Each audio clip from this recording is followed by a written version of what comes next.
It's the cold hard truth.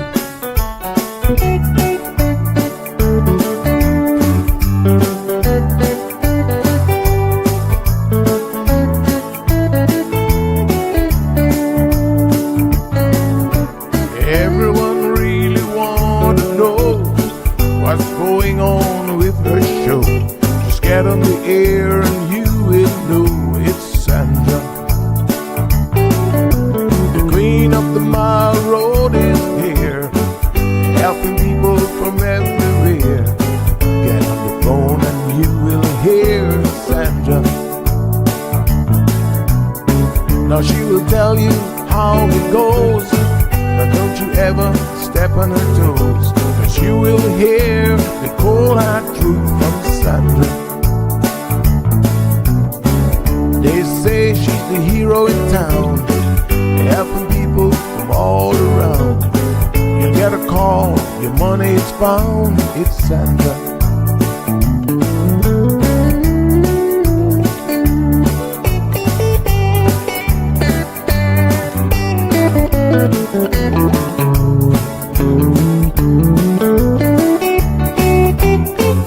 Some will call her late at night just to say that there is a fight, and she will not just leave it alone.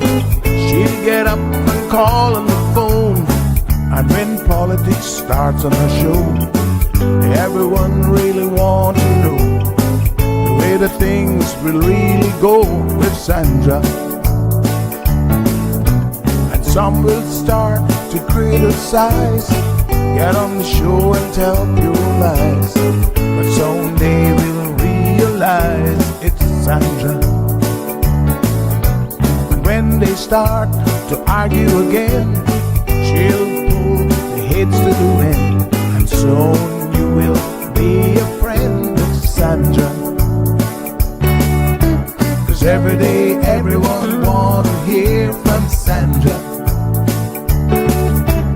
Every day, everyone wanna hear from Sandra. 'Cause every day, everyone got to hear from Sandra. 'Cause every day, everyone got to hear from Sandra.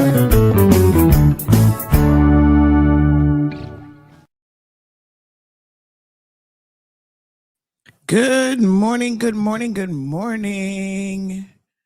I don't know why I'm not on radio. I knew I connected. And I just checked it. Something told me to just check it. It's not showing up. So I'm going to just restart everything and see what happens. Pretty strange things around here for the new year. Okay. Alrighty then.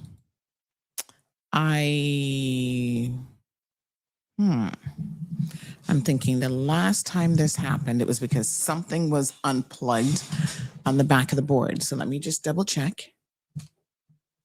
Make sure everything's plugged in properly.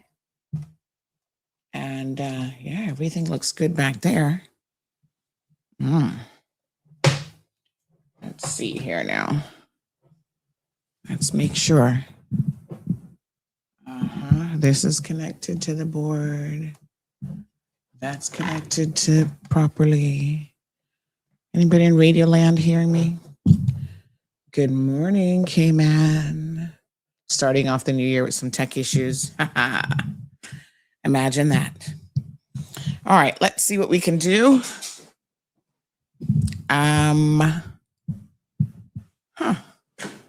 Strange. Or they say something strange is happening in the neighborhood. Good morning. Uh-oh. Let me see. All right, give me a second. Let me see if I can do anything here. All right, we're gonna try to restart everything.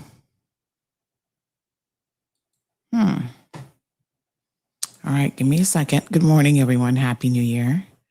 Just trying to make sure that we are on radio. Give me just a few. Gonna see what we can do.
All right, folks, the show must go on. I don't know what to tell you. I did what I could on this end and not seeing what the issue is, I'm afraid. So let's just continue on, honey chill. I don't think there's anybody on the other end yet for the new year is a problem. So there's no one there to assist me in the studio. So everything is automated. Let me see if I can message. What's his name? Okay. Okay. All right. We shall go on because I know you guys are here, all of you on social media. And we'll do what we can do. If there's anyone there at all who can eventually restart it, I will certainly put in the requests, but I kind of think everybody's on vacation. So how is everybody doing for 2026? Good morning, Marshall. Good morning. Let me send out the links to everyone. I know people are patiently waiting. So let's get this train on the road this morning. So yes, how old were you when you discovered that all you had to do was click that little profile picture and on Facebook, and that will take you right to the Facebook live feed? I just discovered it last week myself. Had no clue. Makes sense though, because it does say live right there. So it kind of makes sense that they would integrate that into it. All right, let me check the YouTube feed here for you guys. And dun dun dun. Yes, okie dokie. So we've had a lot of people losing stuff. Oh my gosh, I can't believe how many items. And yeah, let me just, I see somebody asking me about radio.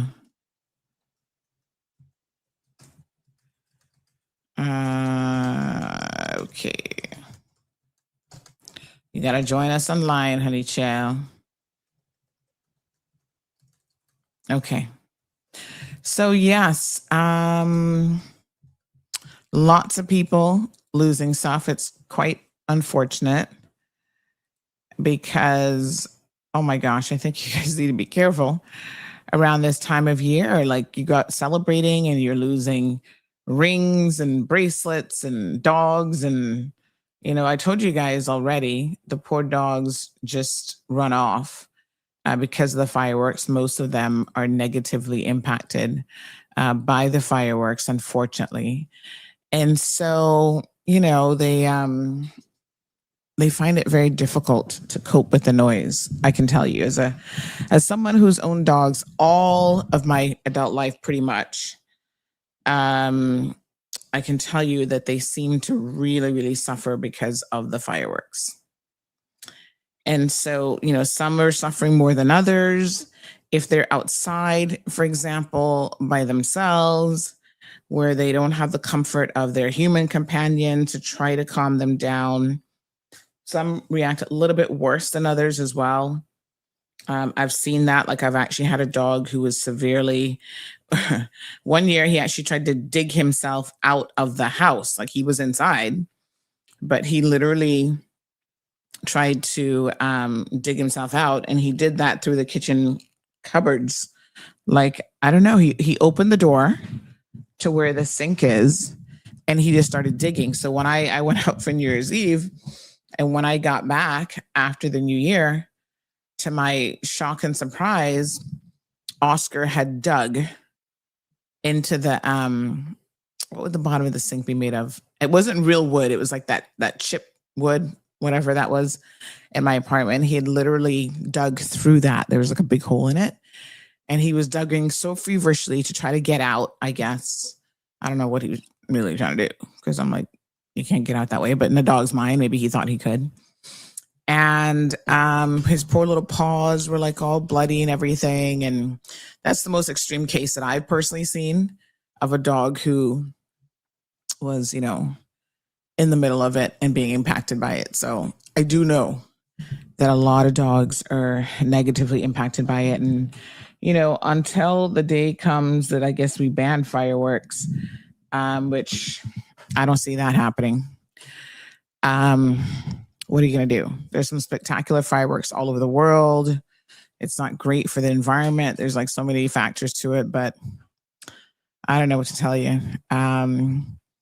So it's quite unfortunate. And, I always tell people, as I told you, Christmas or New Year's Eve, to try to secure your dogs. Like, bring them indoors, bring them in the garage, play music for them. Like, we turn on the TV so that, Zeus has other noise. But I think you have to remember their ears are incredibly sensitive compared to ours. And so, they still hear a lot of it. Poor things. So a lot of the doggies ran off, and I know that some have been found, some are still missing. So it's kind of sad. All right. Let me move over this way so that the Instagram folks can see me in the vertical feed. Okay. Sorry, Instagram. I just realized I'm a little bit off-centered for you guys. So let me move this way. There we go. That's better. Hi, Instagram. How you guys doing? Damaris is here. How cold is it in New York? Oh my gosh, New York must be cold. Hi, Keenan. How are you? So happy New Year to all of you. Keenan says to play Bob Marley, Rise Up This Morning. We have to be careful with copyrighted stuff because it can get us, blocked on social media. So we don't necessarily want to do that. But do I know it? Do I know that song? Rise Up This Morning? But boy, we love him, Bob Marley. Oh yeah. Let me see. Okay. We got Three Little Birds. Rise Up This Morning. I don't know that I don't know that I know that song. Hold on. Let me listen to a little clip. Oh, yes. I know it as like Three Little Birds. Okay.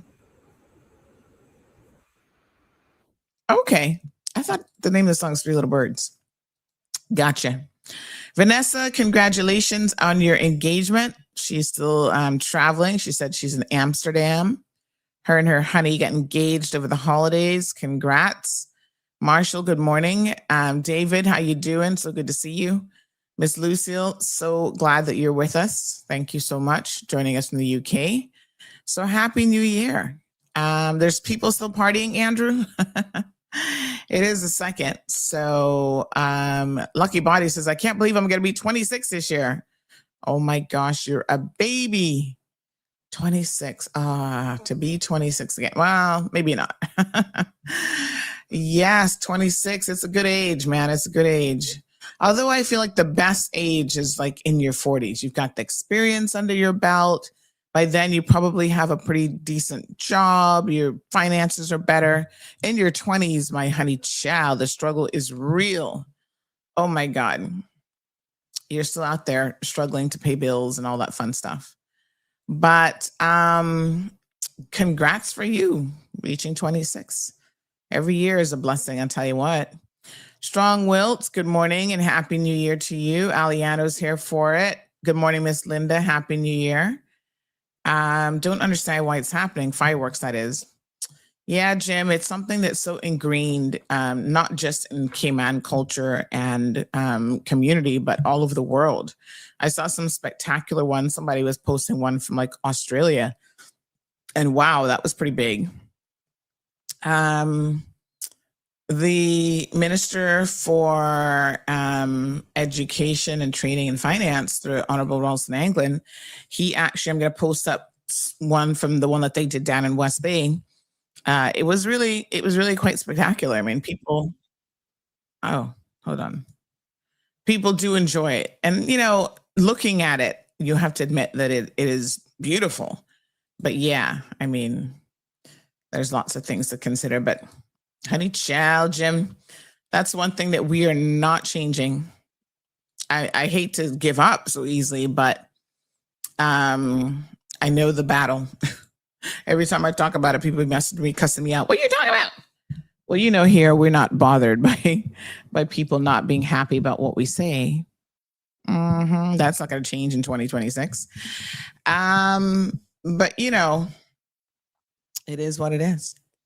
Yeah, Andrew, he says dogs are very sensitive to sound and their surroundings. Yeah, dogs are sensitive to a lot of things. I think we don't give them as much credit for being as sensitive as they are, but definitely sounds impact them. They have a more sensitive smell than we do, for example. So, you know, we don't really, we don't do a good job of appreciating, I think, what our animals go through. So, yeah. So poor little Zeus, he was so scared.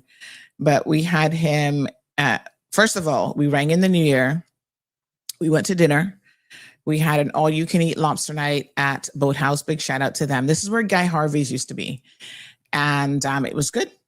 Yep, good price, good food.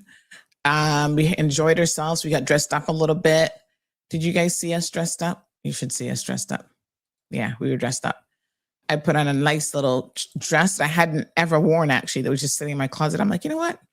I'm going to throw that dress on. And I was kind of impressed myself. I was like, ooh, this is looking good. And you know, when you've lost a few pounds and things are shaping up just a little bit, I'm like, fitting in all the right places. Yes, honey child.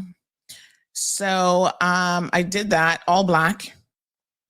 And Gigi wore all white. She wore a white dress. She's like, I feel like I'm in a wedding, because it was actually one of the dresses that we had ordered for when she was a flower girl, because we ordered a few dresses to see which one the bride would prefer.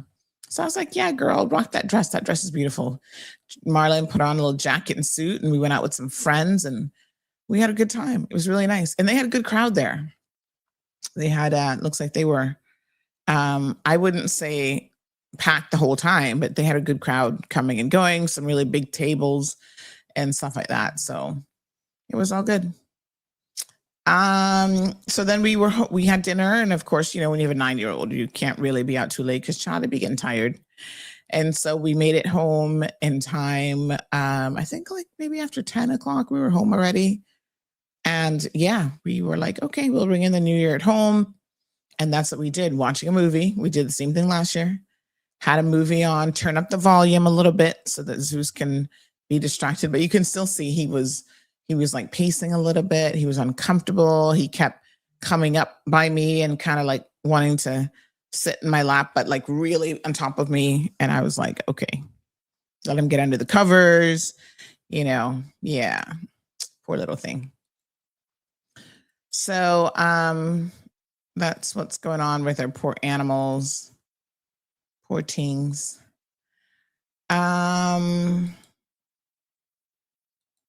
let me show you guys. I did a little sort of cartoon look for I took her picture and made it into a Happy New Year photo as well. So, ooh, somebody just sent me their picture of them in snow. Oh, I love it. Oh, that looks cold. Lots of snow and the water in the background. Next year, maybe we'll do snow. I don't know. The thing about the holidays is, unfortunately, Marlon can't travel during, it's like a blackout period for him for work. So that's the difficulty of us going anywhere around the holidays. So yeah, so this was us all dolled up for the season. There we are, New Year's get up. And this is my little Christmas card, my New Year's card that I made from that. So I took this picture, fixed it all up, and there we are. And we just threw Zeus in there because he's part of the family. Zeus looks really good in this picture, actually. He's such a happy dog. So yes, I hope that your new year is off to a smashing start. We obviously have a lot to discuss this morning, and we will be getting to it. Yes, Jim, that's right. 2026 is going to be the year of AI revolution right here on CMR. We're going to take it up a notch. We've been doing it already, but we're going to keep it on. All you can eat $15 lobster. No, it wasn't $15, but it was a 3-course meal. And it was, you got an appetizer. So I did the Caesar salad. Then you could do a dessert. So they had like 2 options for dessert. One was a cheesecake and then sticky toffee. You guys know I love sticky toffee, but I don't make every and anybody do my sticky toffee. So unless they already have a reputation for sticky toffee, I kind of don't try it because I'm like, it's easier to get cheesecake right. Thank you, Andrew. Thank you, Wee Wee. So yeah, I had the cheesecake but I mean, listen, after 2 rounds of like lobster, like they bring the lobster back, I was like, oh my God, I was so stuffed. Couldn't take a message. I was so stuffed. Thank you so much. Yeah, I loved the dress. It was really, it occurred to me though that I need to get myself some strapless bras for certain dresses. But yeah, it was, it was a good fit. And I love how the bottom kind of flared out a little bit. It had like some lace at the bottom. But yep, that's us to you. Wishing you guys an amazing and happy new year from the Hill Squad. Oh, Nero has been found. Yay. That's one of the dogs that was missing. I know, right, Gabby? That was cleavage showing. Yeah. Gabby's like, is that skin showing? Yep. Nero has been found. Yippee. Aw, good. Poor little Nero. He was missing. He looks like a German Shepherd mix of some sort. So that's one more dog that has thankfully been found. This one too, King has been found. So I know, Wendy, I see you. I'm coming to you. Give me 2 seconds. So here we have King. He had gone missing too. Poor little patootie. He's now been found. Nero has been found. So let me see. Where's Nero? These poor dogs, they were on the run, man. So hopefully they will all come back home. Like I said, they get nervous and they just run off. So, yeah, poor little things. So this is Nero. He's now just got the message on my WhatsApp that Nero is now back. He's a beautiful dog. Very, very handsome. Miss Gina Berry, good morning. Happy New Year. The real Teresa says, love the picture. You rocked the dress. Thank you so much. Thank you, Irvelyn. I appreciate it. Tria's Sandals and Accessories. Happy New Year to you. All right. So we have Miss Wendy Miller. She is our first guest. Can you imagine? First guest, Wendy, of 2026. We got to make sure we get the year right. I'm still going to be saying, I'm sure, 2025 for a minute, but first guest of the new year. I'm going to tell everybody on WhatsApp. Tune in. The first guest of 2025. I knew I was going to say it at some point during the show. 2026. First guest of 2026 is here with us. And Wendy is, I'm going to pull her up here on the screen. Good morning, Wendy. Good morning. Can you hear me? Oh, yeah. Loud and clear. You look beautiful. Wendy is Noel, aka Noli Kayaso's sister. And as you guys know, Noli passed away recently. And so Wendy's here with us, and we're going to be talking to Wendy a little bit this morning. So first of all, Wendy, we want to extend our condolences to you, your mom, and all of your siblings on the loss of your brother. As you can see, he was quite beloved in the community. So, yeah. Thank you. Thank you so much. I want to apologize in advance if you hear babies crying in the background. That's okay. Yeah, that's okay. So happy New Year to you and your family as well. We know it's been a challenging time the last couple months after Noel got his ALS diagnosis. And, there's so many people in Cayman who don't even know anything about ALS. I'm so surprised. And there's a lot of people who are struggling with this disease all over the world. And so it isn't one that has a cure or anything of the sort. But, I think on average, most people who have it have between 3 to 5 years after a diagnosis that they are, unfortunately, they eventually pass away from the disease. Your brother, unfortunately, did not live that long. And he had, what seemed like such a just strange set of circumstances that came together that eventually put him in the hospital the last time that he was in. But we know that it's been a journey for everyone to, find out in the family that he had this diagnosis and then to start to go through it with him. And it's so ironic because I know that he wanted to do an interview here in the show. He'd given your other sister, Kathy, permission to sit down and do an interview because he wanted people to know, I think, a little bit about his journey, even up to that point. And some of the struggles that he endured in terms of like getting an accurate diagnosis and then starting to get treatment. And it just wasn't easy. It wasn't an easy journey. And I know that, he'd expressed his intention to do that. Even the day before he went into the ICU, he expressed that he wanted to share some of his journey with the community. And so that was Noel, he shared a lot with us. That background that you're showing me there looks awfully familiar because I've seen him do podcasts right in front of that same backdrop there, the curtains and everything. And he was lively. He was vivacious. He was, in your face. And yes, there's some people who are like, oh my God, it's too much. But he was who he was, uniquely him. And so, he was, we had our little tiffs at times too, and we just hashed it out and kept it moving. And there's something to be said for people who can like have a moment, you get upset with each other. You might even tell each other off and then you come back and say, you know what, that's in the past. Let's just keep it moving in a positive direction. And so there were so many things that he enjoyed doing. He loved, for example, cooking. That was one of his things, cooking and baking. And I know that you also have been given the gift of culinary skills, and you'd be throwing down and you have your own little business that you do catering and stuff. So there's so much about him. He was an active member of the LGBTQ plus community. He had organized the first Pride Parade here in the Cayman Islands. So he did a lot for people. He did a lot for the community. And so, on behalf of so many people here, I want to, he was active in Windsor Park, active in politics. I just want to acknowledge that your brother really did a lot to help a lot of people. So, and he was a voice for a lot of people as well.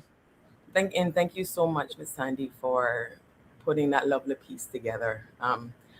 I'm sorry for the boo boo crying. I was a hot mess after reading that because seeing everything that Noel put together, Mhm. has done over the years of his life, and see you put it collectively together, that I was practically playing it strong until that moment. Mhm. And that's why my mom was like, she needed that, because Noel Noel Noel wasn't only a big advocate for outside for the community, Mhm. but for our family, for sure. Mhm. So I just want to say thank you for putting that together. My family Mhm. wants to say thank you on behalf of my family. We want to say thank you for doing that as well. Um, but this, it's still hard. It's still fresh. Um, Mhm. but I just wanted to just highlight highlight you for doing that for us. Yeah, no, absolutely. It was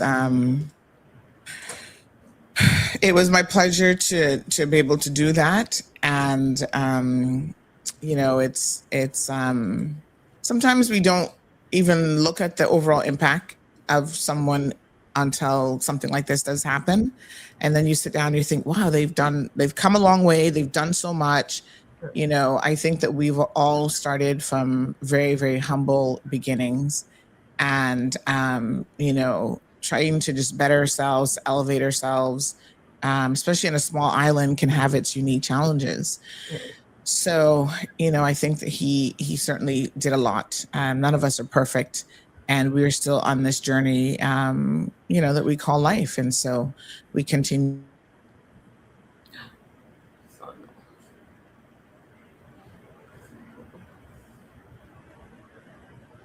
that the community appreciated it on so many different levels. So you're welcome. It was my pleasure to be in a position to be able to do that. So, like I was saying, oops, let me turn this light on. Right. So, quite ironically, the Thursday, which would have been Thanksgiving, that we had that telethon for him, it was crazy because the response that we received from the community was just nothing short of amazing. So many people called in. So our goal was the $6,000 for the bed and pledges. And by the end of it, we had almost doubled that in the number of pledges. People were just calling and says, yeah, I'll give 50, I'll give 1,000, I'll do this. And it was just amazing. The number of people that really, really stepped up to the plate and were willing to give. And so much so that other people were like, well, why can't I have a telethon? I'm like, this was a very, very serious situation that Nole was in, medical condition. So we have to reserve our requests for situations that are quite serious in terms of the type of request that it is. We don't want to fatigue our very generous community, no doubt, but we don't want to fatigue them by always constantly asking for donations for this, that, and the other thing. But we felt like this ALS diagnosis, his requirement for medical equipment, um, at home to try to keep him out of the hospital and at home with proper care, was something that would benefit the quality of his life, right up until the end. So um, the response was amazing. And then the following day, I have to tell you, the way that it played out, Wendy, I couldn't even believe it. I got a phone call from a gentleman who said, hey, something's happening down on Oak Mill close to Noel. But I didn't, in my brain, I think they use the term down by Noel. I Right. didn't actually put it together that it was actually at his house, that whatever was happening, police, ambulance, were there. So I said to the person, I was like, oh, okay. But before they had called me, another member of the Windsor Park community messaged me and said, um, voice note, what's going on? The power's out, and I haven't seen anything online from CUC. And so I actually had reached out to CUC, ironically enough, to say, I didn't know there was a power outage. I'm in Lower Valley. So they said, yeah, the power had gone off. I think a car had hit a wire, a light pole, or something. And so that tripped out that very narrow area, and there was a couple thousand people without power for about 14 minutes. And they said it happened so quickly, and they were able to restore it quickly. I think it was That, you longer than know, that, to be honest. It was way longer than that. really, well, Yeah. my CUC source said 14 minutes, and it was pretty much restored. So yeah, so that's what they told me. I don't know. Okay, gotcha, gotcha. But then they, you know, and then I said, okay. So they said they were going to post something on social media. But you know, they were busy trying to get the power restored. So it wasn't until probably an hour after that then I understood that power outage actually directly impacted Noli's situation, because he is on a breathing machine, or he was on a breathing machine that he relied on. Was he on that 24/7 pretty much? Yes, pretty much. Yeah. Ever since he went to he relied on it before going to Miami, because he had to go away to Miami for medical treatment. But ever since the accident that happened in Miami, he practically relied on that. So he couldn't go without it for any time at all. So it was the CPAP machine that basically chipped out. It does have a battery pack, but by the time, because my daughter was there and so forth, by the time we got around to try to connect it, he was trying to explain how to connect it and all that stuff. It was just, he lost breath after that. He got unconscious and it just went down. Yes.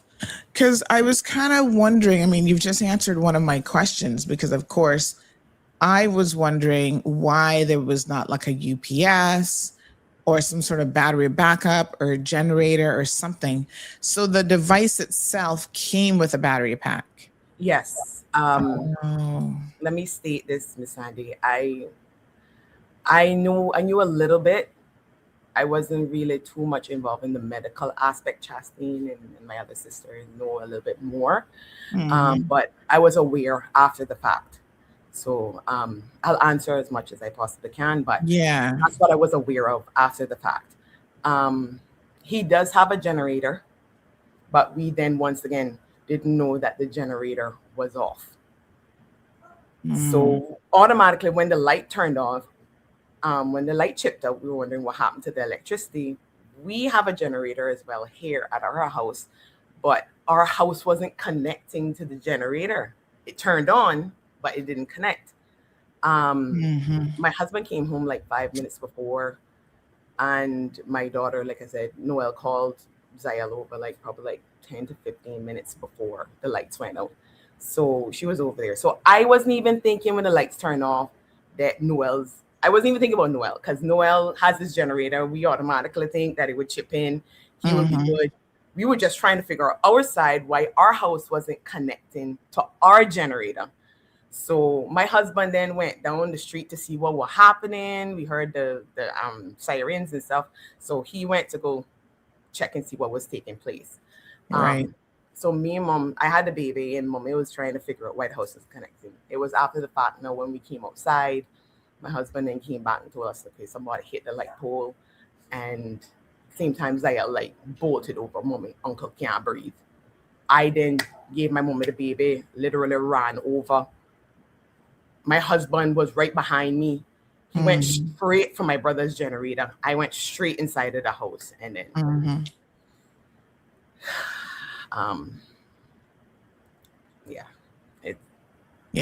we tried. Yeah. So unfortunately, he would have been without oxygen for a good couple minutes by the time the ambulance would have gotten there, and then the ride to the hospital and stuff as well. So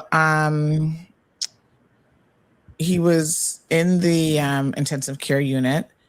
And I know there was a bit of back and forth with the medical team in terms of, what they were saying the prognosis was. But unfortunately, on Christmas Eve, he actually passed away on his own. So, I mean, at some point, I think the advice was that you guys should have removed him from the breathing apparatus, because he just wasn't breathing on his own. Like, he was on life support and that machinery is what was keeping him alive, basically alive. I use that very Yeah.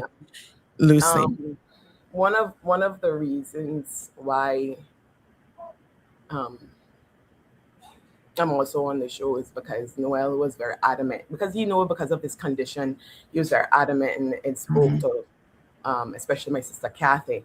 He spoke to her and said, "Look, I don't want to be on any machine." Right. Was doing the research and how far he would go Mhm. and how low he would be. He was like, I do not want to be on any breathing machine. If it's a situation where I end up there, all I want to do is just literally come from the hospital straight to Churchill, straight to cremation. And Mhm. my understanding, my sister was like, look, at least give us something. He didn't want to suffer because the sickness does cause a lot of pain. He was in a lot of pain. Mhm. He was suffering a lot. And persons who tend to have ALS um, go down quite quickly, even Mhm. if it's some sort of like treatment, I guess, something that the medication that they Mhm. give to try to not delay, but like to extend their life as long as they can. Um, he was suffering a lot. Mhm. So that's one of the main reasons of me coming onto the show, because most persons I just want to say also thank you to the community, the Cayman Islands, for everybody who have once again supported Nolly, um, who generously gave their donations um, to help him with the bed. He wanted to do the fish fry as well. Um, because our mom taught us, like, if there's anything before even going on your show, you wanted to do the fish fry. Mhm. you know um Mhm. Mhm. our mom taught us, like, look, we got to be independent. Mhm. Whatever it Mhm. is, we got to try to get it on our own. We pushed to try to get it on our own. And that's where the fish fry came in. But Yes. once again, we lost him. And of course, most persons, after hearing the news, hearing the situation when he was in the hospital, is like, look, with the fish fry or the donations that were given, like, look, we want to just give it to you. We don't look for anything in return. We know that he won't be able to get the bed, or the fish fry won't be happening because the fish fry was still Mhm. here. We were postponing the fish fry um because we didn't know where it was going to go. Yeah. um but of course, some persons, we just want to make sure, as a family, we sat down as a family collectively and said, okay, there may be some persons that may want their refund.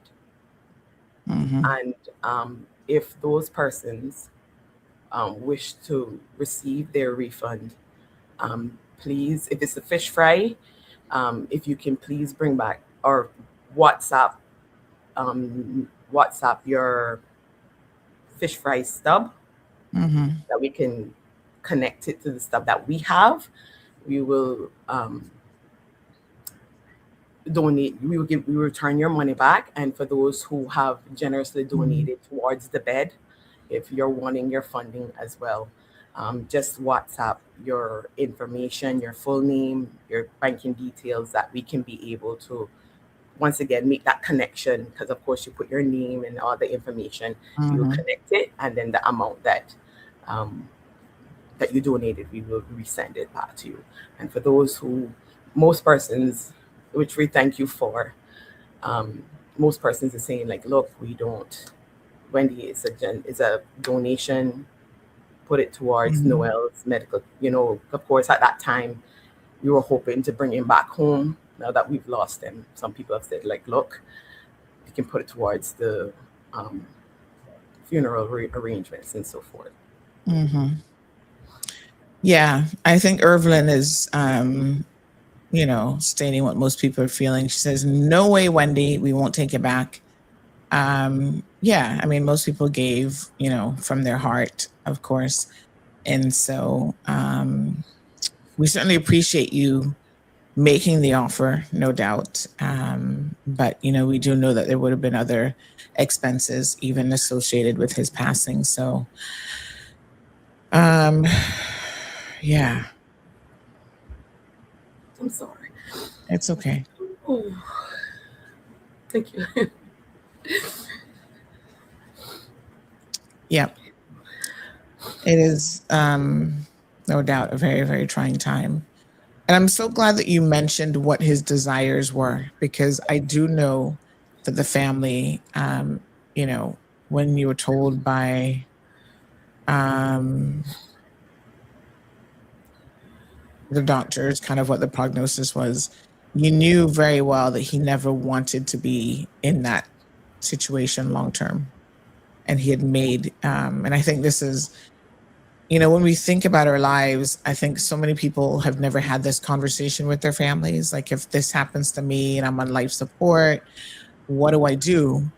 I think that maybe we should all be having these conversations with our families. Like, do we want to be kept on life support and sustained for a really long time if the physicians are saying, you know, that there's nothing that can be done? But I think all things really just worked out as it should have, because you did not have to take him off. The family didn't have to take him off. He just passed on his own. Because I think when you have to make that decision, it's always going to be one of those things where you always question in the back of your mind, like, should we have left him on another day? Would that have made a difference? Although the medical advice might be like, no, just take him off. So Yeah, that was definitely a challenge. Like I said, my sister Kathy, she was Noel mostly told her. He told Chastine a little bit, but he mostly told Kathy, because Kathy, and a promise that she makes to her brother, she keeps it, whether she find it hard or not. She's adamant of keeping that promise. So he was like, "Look, sis, it's an uncomfortable conversation, like you say, like, you know, but we have to have this conversation, and this is what I want." In addition to him just wanting to not be on any machines, he's like, once again, he didn't want to have any funeral or anything like that. He just wanted to go straight to cremation. But my sister was like, look, at least give us that opportunity. So he agreed that, like, look, if it gets to that point when it gets to that point, it's just immediate family. So knowing how much Noel was such a power pack for Cayman, I know a lot of people have showed so much support and love and is asking about funeral arrangements and wanting to be a part, show their respects and all that stuff. And it's really hard because I even kind of push back and like, guys, at least give Cayman a candlelight, something. Noel, as adamant as he was on the streets and in the community that came on, he's very adamant about what he wanted within the family. And so he did not want any kind of a service. No, not at all. At all. And I'm sure he knew exactly why. Because Noah's quite private. He's as much as he's a very burst of sunshine out there, he's quite private as well with a lot of things with his personal life. And I guess that's being personal. So he wanted it to be very personal, to just he didn't want to be a problem, no issues, because we all know the how expensive funerals can be and so forth, whatnot. He's like, look, let's just go straight to there. But he granted us the okay for immediate family, like his brothers and sisters and his mom, to at least have a private viewing. Once again, say our final goodbyes, and then he'll be cremated. So I wanted to apologize and let the public know Noel's wishes. Yeah, I mean, there's no apology, right? Because I know a lot of people really want to come, a lot, and we understand, because it is, even people from overseas are willing to fly in, because he Mhm. was a major impact overseas as well. People were willing to fly in for the funeral. I've been calling to find out what the arrangements are, but it's been really a tug and war. um, Mhm. we, but we want to grant his wishes. Yeah. And I think that's so important because not everyone will, want the same things. And this is why I say it's important for you to, number one, express to your family members what you do want, and, you know, make sure that they understand that very, very clearly. And so, yeah, I mean, that's his choice. We all will want to have things done differently. So, yeah, that's his choice, and you guys, I think, are doing the right thing by just ensuring that his final wishes are carried out. So Miss Shirley expressing her condolences to the family. Evelyn says the donation is a donation. Um, Lavana is saying, can the funds be donated to something else that he would have liked? So if you have excess funds, maybe you could donate it to a foundation or something that he set up his own foundations, and he worked closely with, people impacted by a number of illnesses. So maybe Yes. one of those foundations, any excess can definitely go to them as well. Yeah, we will definitely talk about that. I know he was very adamant of helping I think there's an ALS group Mhm. that involves, I think, Dr. Lucloy, correct? Yes. Um, Okay. so we've donated a lot of the medical supplies and stuff like that he had brand new. Some of them Mhm. we never got the opportunity to use.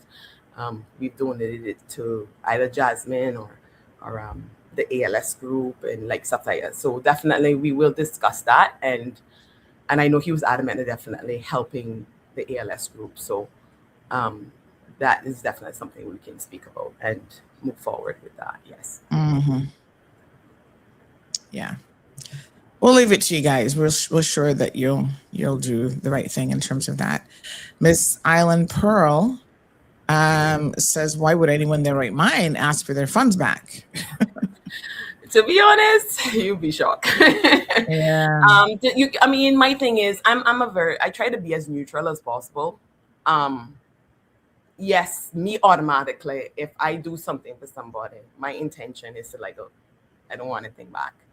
Mhm. But there are some persons that may really have the intention to get the fish, oh, it's not happening. Okay, I want my money back. Or it may be Mhm. their last little $2 and Yeah. they don't it towards the medical supplies. And they're like, okay, it's Yeah. not going to happen again.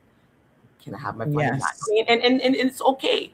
Yeah. I see And this as and it's okay to, mhm. if that's what you want, and that's fine. Mhm. So, I mean, remember, not Everyone's everyone different. thinks So yeah. alike, I guess. But we just want Yeah. to make sure we cover all grounds, if that makes sense. Right. And I Um, actually have some money that I have to give you. I came across one envelope here when I was clearing off my desk.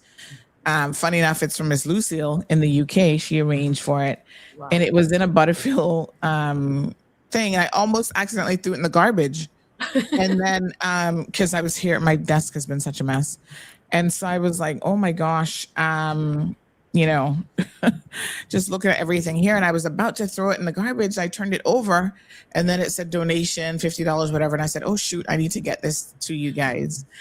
So I actually have 2 donations that people gave me in person that I still have to get to you guys as well. Um, so, you know, yeah, I think the majority of people though are not going to be requesting any money back. But like you said, it's good to at least give people that option if they do want to do that. Lavana says, I'm so glad that you're honoring his wishes. A lot of people don't do that, even when the person makes certain True. wishes. She also had a close family member, her dad, who got an ALS diagnosis. And so she said that she was really thankful that her dad had absolutely no pain with his ALS. Oh, This hit home for me. Noel was my dear friend. There is a very public figure right now who's actually dealing with a diagnosis. He's an actor, and there's lots of people yes. who I have. think he passed, didn't he? No, not this Not yet. one. Oh, This guy here, and Jim makes reference to him. Eric Dean is his name. wasn't he And Grey's Anatomy? yes, he was one of the hunks in Grey's Anatomy. He now 54 years old, so young still, has 24/7 nursing care, and he has been relegated to wheelchair. And so for some people it hits them really hard, really, really quickly.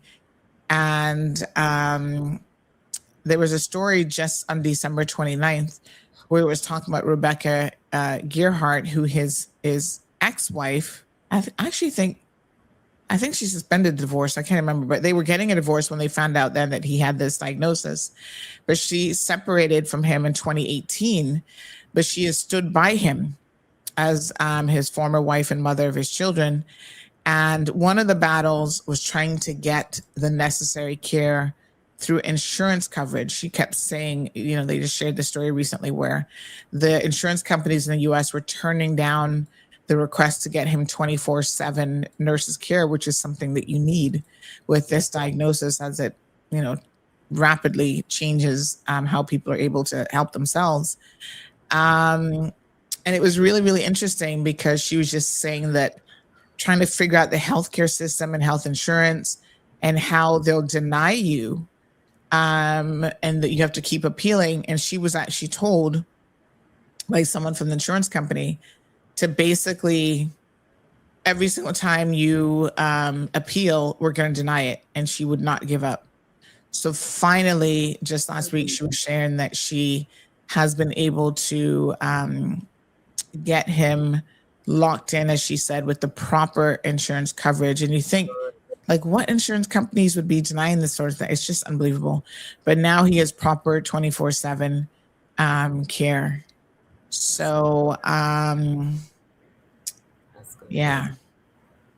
Yeah, it's definitely needed. It's So, yeah, I mean, even we know that even in Nala's case, I think he had a nurse the day that we called. He said he was getting his breathing treatment and stuff like that. yeah. Yeah, he had two nurses, and Mhm. it was a lot. I'm not gonna get too much into it, but it was a lot where even with the two nurses, my opinion, it was really hard on the ladies because Noel is tall, was Mhm. tall. He was very heavy. You would have to sometimes help to lift him up and stuff like that. So with one nurse, it was kind of a challenge. So like another family member would have to be there to assist to lifting him and stuff like that. It was a lot. It was a lot, but definitely they do need 24-hour care. With Mhm. nursing. Yeah. Very sad. Um, Unbelievable. But once again, I just want to take this time to say thank you once Yes, again, Miss Sandy, for allowing me to come on your show, absolutely. for allowing me to take this time. Once again, thank you to the community for your generous love, support, encouragement. I mean, it has been a blessing. It's been well needed. Your prayers have been received, Mhm. and we will continue to receive every prayer that you guys have for us, because we're literally holding each other up emotionally. We were strong. Chastity is strong. Kathy is Mhm. strong. My mom is a beast. Mhm. But your prayers have strengthened us, and support Mhm. us, have strengthened us. And once again, we just want to say thank you. Thank you, thank you, Mhm. thank you so much from our hearts. Um, and once again, if you do want your donation back, just WhatsApp Nolly's number 526-1001.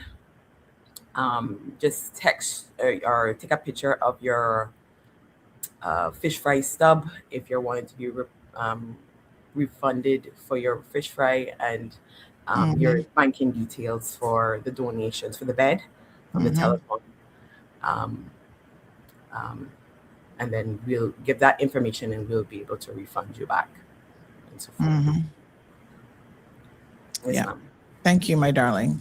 Thank Uh, you. Irvin says, Miss Wendy, this CMR family is a different honey. We give it, not to take it back. Make the best of it. Thank you. Thank you so Thank much. you so much for coming on the program. And again, our sincere condolences to the family. Yes. And we'll keep you guys in our prayers. Thank you so much, Miss Sandy. You're the best. Love you. Yes, thank you very, very much. All right, folks. So Lavana says, K-Man is so blessed, trust me. Say what you want about our government, but Sinico was awesome to my dad. My dad had Sinico as a seaman, so that helped him tremendously. Jim says, may I just say, comparing one's pain to your own is not the same as the individual presently suffering. When we do that, we diminish that the individual is presently going through. You should never say, I know what you're feeling or going through. No, we don't. It's each and everyone's own. Desert Rose says, I really hope that no one will request their money back. I mean, I honestly don't see that happening. The Real Michelle says, whoever asked for their donation back are only showing you who they really are. I mean, I'm not going to judge anybody. Maybe they have a situationship. I don't know. But I also don't think that the vast majority of people, I don't think anybody really is going to be asking for that back.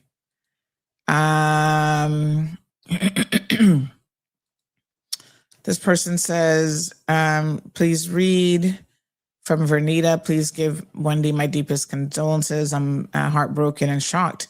It's hard for me to digest this because you know how close he and I was. I'm so hurt. I wasn't there for him as when I used to. Please, I can't say anymore.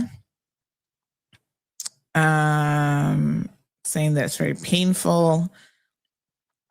And yes, we have a lot of friends and people overseas. We would visit and party, sing and dance, and go to eat, etc. If I was there, I would have taken that bed and sleep on the same side he slept on. Tell her, please. And then says, amen to what Jim said. Who knows it? Who feels it knows it. Yes, I mean, everyone has a unique experience. And I think people they're not trying to diminish anyone else's experience. You know, they're just trying to share, I guess, as best they can, that maybe they somewhat understand. It's just human nature to try to relate to people. So, yeah, no one can fully understand unless you're actually there with those people in that time, in that moment. Mm-hmm. All right. The Real Michelle says your strength is shining through despite the difficult conversation. You present your family with grace and indisputable respect. Happy to say that radio's back on. This time it wasn't me. It wasn't me. They forgot to schedule me in. They probably thought I was taking off until next week. Honey child, we are here.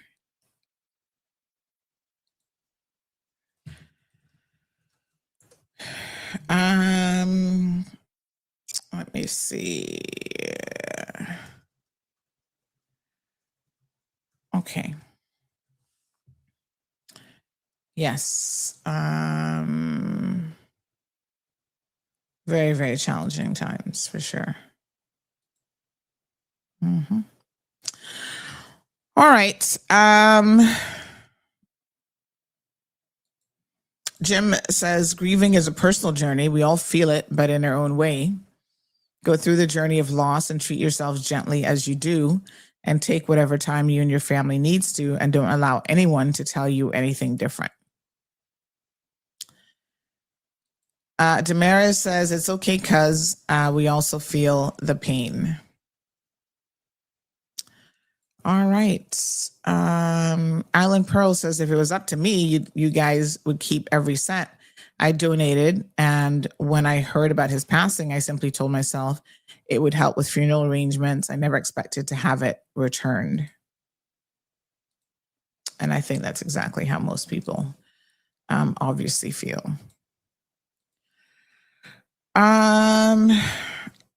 Jim says, following Eric Dean's journey is shocking.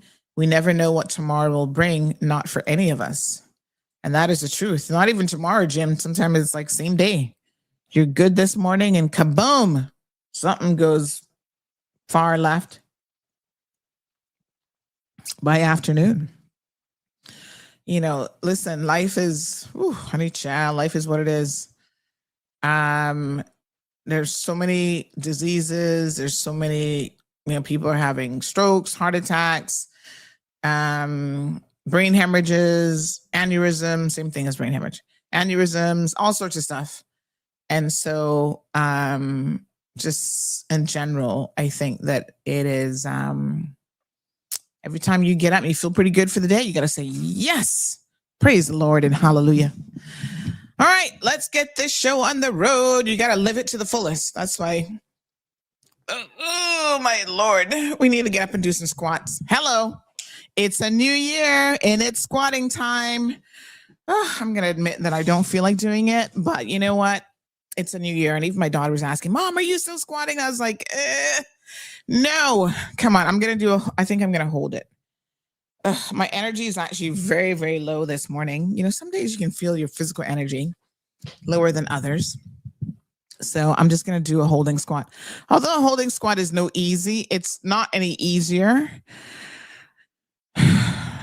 I'm probably not even going to get past the count of 10 this morning, but just a little something. Wiggle it and jiggle it. Yes, we're alive. That's right, Michelle. Let's squat. We're alive and we can do a little squat and jiggle it and we're going to wiggle it. Just hold it. Let's see if we can get to 25. 1, 2, somebody count it out for me, honey child. Count it out. 3, 4, already I'm ready to sit down. Lord Jesus, give me strength. Come on, thunder thighs. You can do it. We made good strides and then we stopped. And I can feel it. Now that we've stopped, I can totally feel it. Yes, honey shell. It's a new year. And so let's start with 10. And we're going to get back up to that 50. We were doing so good. And then you see what happens when you fall off the wagon? You got to start all over again. I did 19. All right. I'll take that for now. Remind me again in half an hour or so. Jim, somebody counted for me. They said it was 19.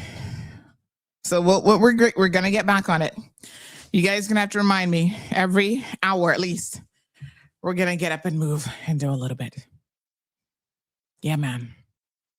We were doing good. And then we stopped. That's a lesson of don't stop. Just keep going.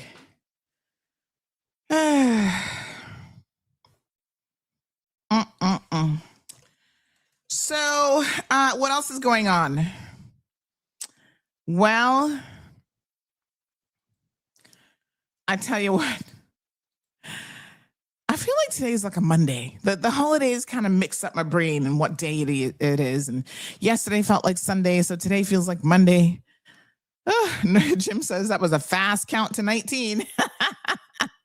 Honey child, we can take it for now.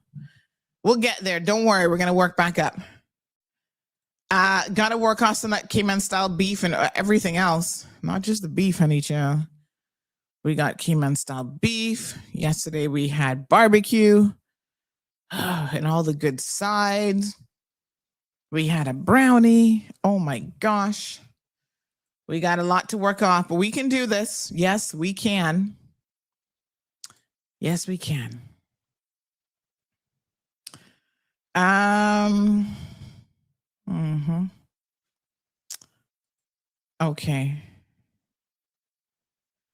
Okay. Thank you so much. Someone has messaged that they want to donate something services wise. I will pass that along. Thank you. Not to worry. That was a personal message.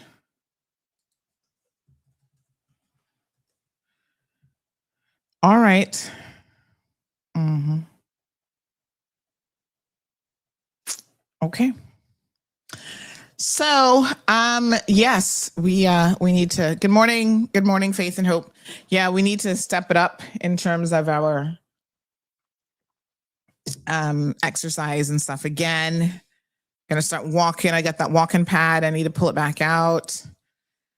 And so, somebody says, please stop talking about plantain and breadfruit and beef, making them hungry, and they're all the way in the UK, so they can't get none. Ay. Set the clock. Yes, 9:20. Somebody let me know. We'll do some more squats. When the door opens and you're squatting, start counting from 64. Why? Shouldn't you be counting from 1?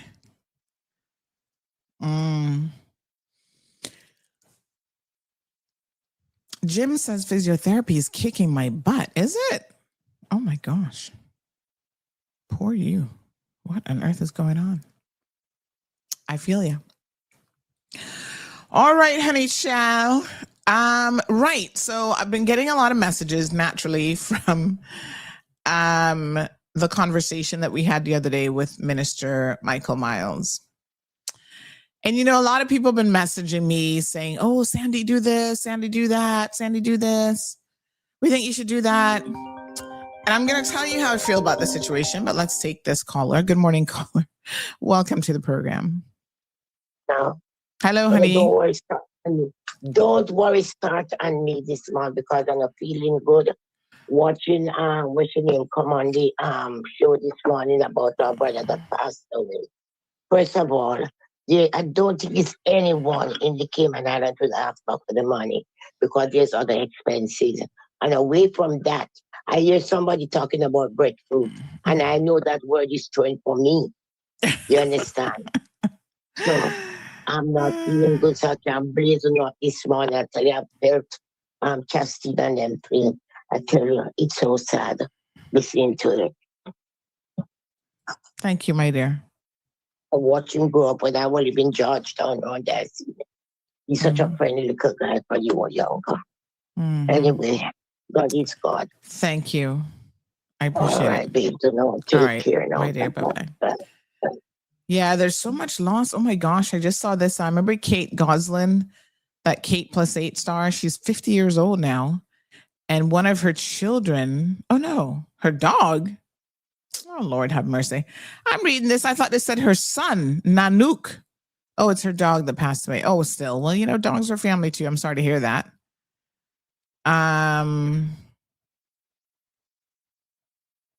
Okay. God, at first I read that as her son. Oh, Lord have mercy. Let me not put my mouth on her children now. Lord Jesus, no.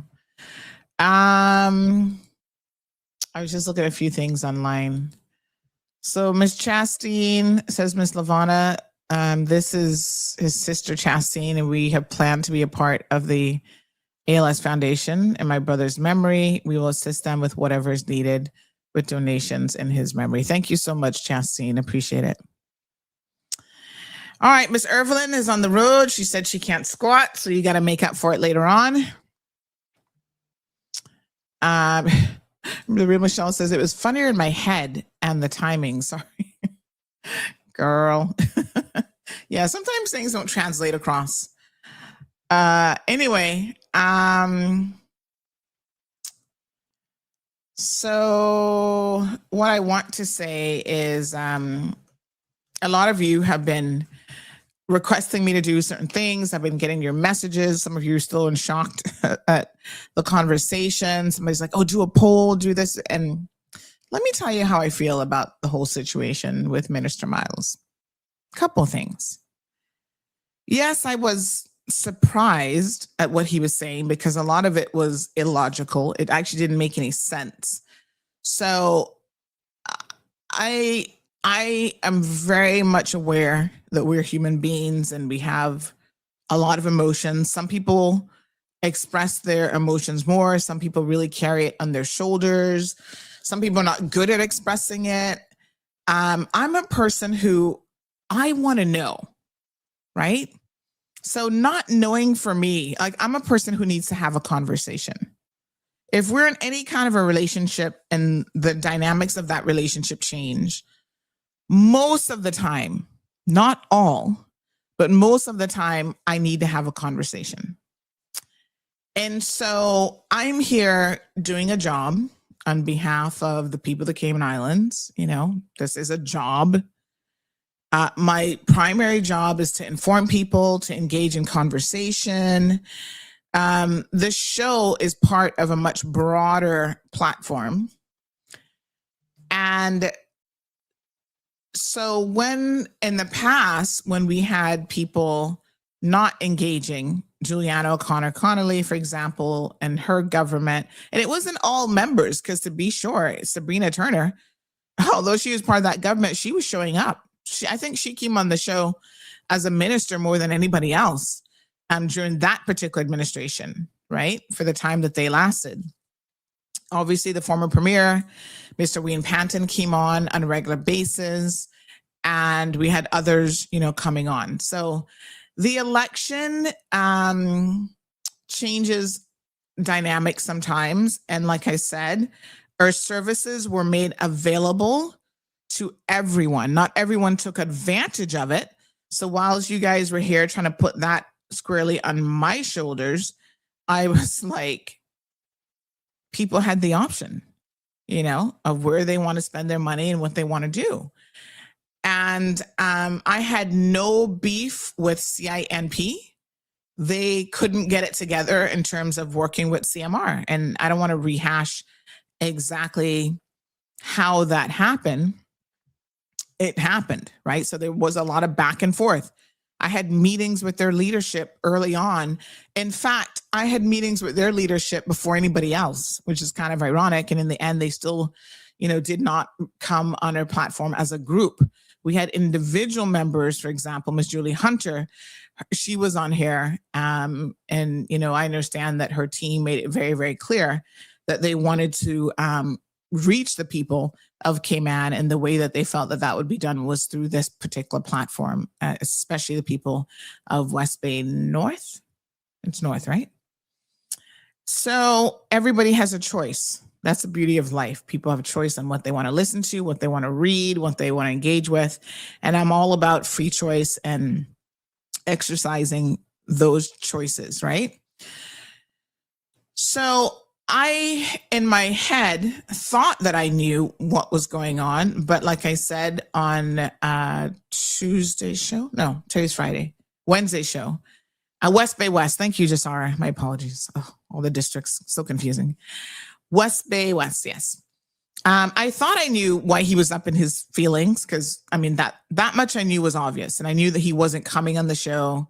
I had messaged him and WhatsApp him a couple times, inviting conversations and whatever, and basically got no response. I thought, you know, like I said on Wednesday, Wednesday, in the name of, you know, moving into new year, clarity, whatever, let me just give him a call and, you know, say, hey, whatever this is, how about we try to bury the hatchet?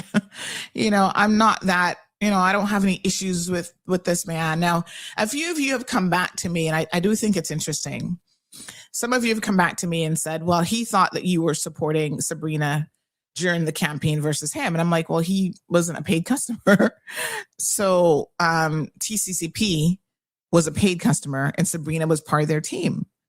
So of course she got some coverage. Like I'm confused at how this panned out, and where, you know, if you're a paid customer, you get what you pay for. So it's a little bit weird. And yes, I was taken aback by the things that he said, because I think part of me was hearing things like, oh, if you don't agree with me, or as media, if you're not going to be soft on me or supportive of my position, that I'm not going to come on your platform. And so he interprets that into, oh, we don't want negativity. And I was like, negativity, or you don't want tough questions? You don't want the people truly engaging with you? Because the amount of engagement that we have on this show every single day, literally hundreds of comments, nobody else, and I this isn't a question, nobody else has a level of engagement that we do. Nobody else gets the number of phone calls. Nobody else gets the number of social media comments, et cetera, et cetera. So it's almost like he doesn't want that engagement. And I put my mind over the last day to why that could potentially be. And I think part of it, honestly, is especially with this immigration legislation, he's not ready to dissect it and really fully explain it to people. Now, I don't know why that is. I don't know if he's not confident or he doesn't feel like he has a good grasp on it. I don't actually know. But that's in my heart, what I think is part of what is largely going on here. So yes, part of it is he has some issue with me. Fine. Okay. But you're representative of the people, right? And the people are saying, we want you to come and meet us where we are. And he's refusing to do that. Now, I think a couple of things I find ironic. Number one, he did not win by a landslide. When he was talking to us on Wednesday, I was listening to a man who came across as though he won by a landslide, that he has a strong mandate from the people. In fact, he barely won. He won by 13 votes. Sabrina Turner lost by 13 spoiled ballots. Imagine that she didn't have any spoiled ballots. She would have either had a tie or somebody would have won or lose by 1 or 2 votes. Because it's funny, the number of votes that he won by is what she had spoiled ballots for. So if her people didn't spoil their ballots, you would have had a tie. And then what, a runoff election? But he was going on in a way as though he had a clear mandate, like he got 80% of the vote. That is not what happened at all. So I do think that, it's interesting. And a lot of people have said to me, oh, he's very, very arrogant. Like they saw it as a degree of arrogance. Everyone will interpret what they heard. And certainly, I think it's interesting. A lot of people who know him said that's just how he is. He's always been like that from school days. That's just how he come across. One person said, and I must add, although you already know Michael Miles is a horse's ass, as my stepfather would have said, and I wanted to drive into a wall yesterday. His ego needs a good damn checking. He made an embarrassment of himself, I thought. And I was like, okay. And they go on to say, like you said, Kenneth Bryan most frequently disagreed with you, but he's never shy about coming on to your show to have a conversation about the issues and what you and he might have had different opinions about. That's what made Miles' excuses and pedestal posturing so outrageous and truly unbelievable yesterday. So these are some of the comments that I was getting yesterday. My phone was just buzzing off the chain with your comments. And so it is what it is. As Mel, what's her name? The author of the book that we're all supposed to be reading. When people show you who they are, let them. I see some of you on social media defending him, saying, oh, he's giving Caymanians a chance with his training school and this and that and whatever. And one thing I know about people, this is human nature. If you like someone, you will allow them to get away with a lot, right? You let them get away with a lot. Your judgment is clouded because of your like of them. And the same is true of the opposite situation. Your judgment is clouded because of your dislike of people. So you can't see when he's in here questioning, well, no one has ever told him to come on my show and he doesn't think that we have more numbers than anybody. I was like, are we watching this? Even when he said that like, I'm not in support of his immigration policy, I'm like, oh, do you listen to this show? You told me you do, but are you sure you listen to the show? Because those things are not factually correct. I was kind of like, huh? But let them. When people show you who they are, let them. One thing I know about Prospect, the Prospect voters have a knack.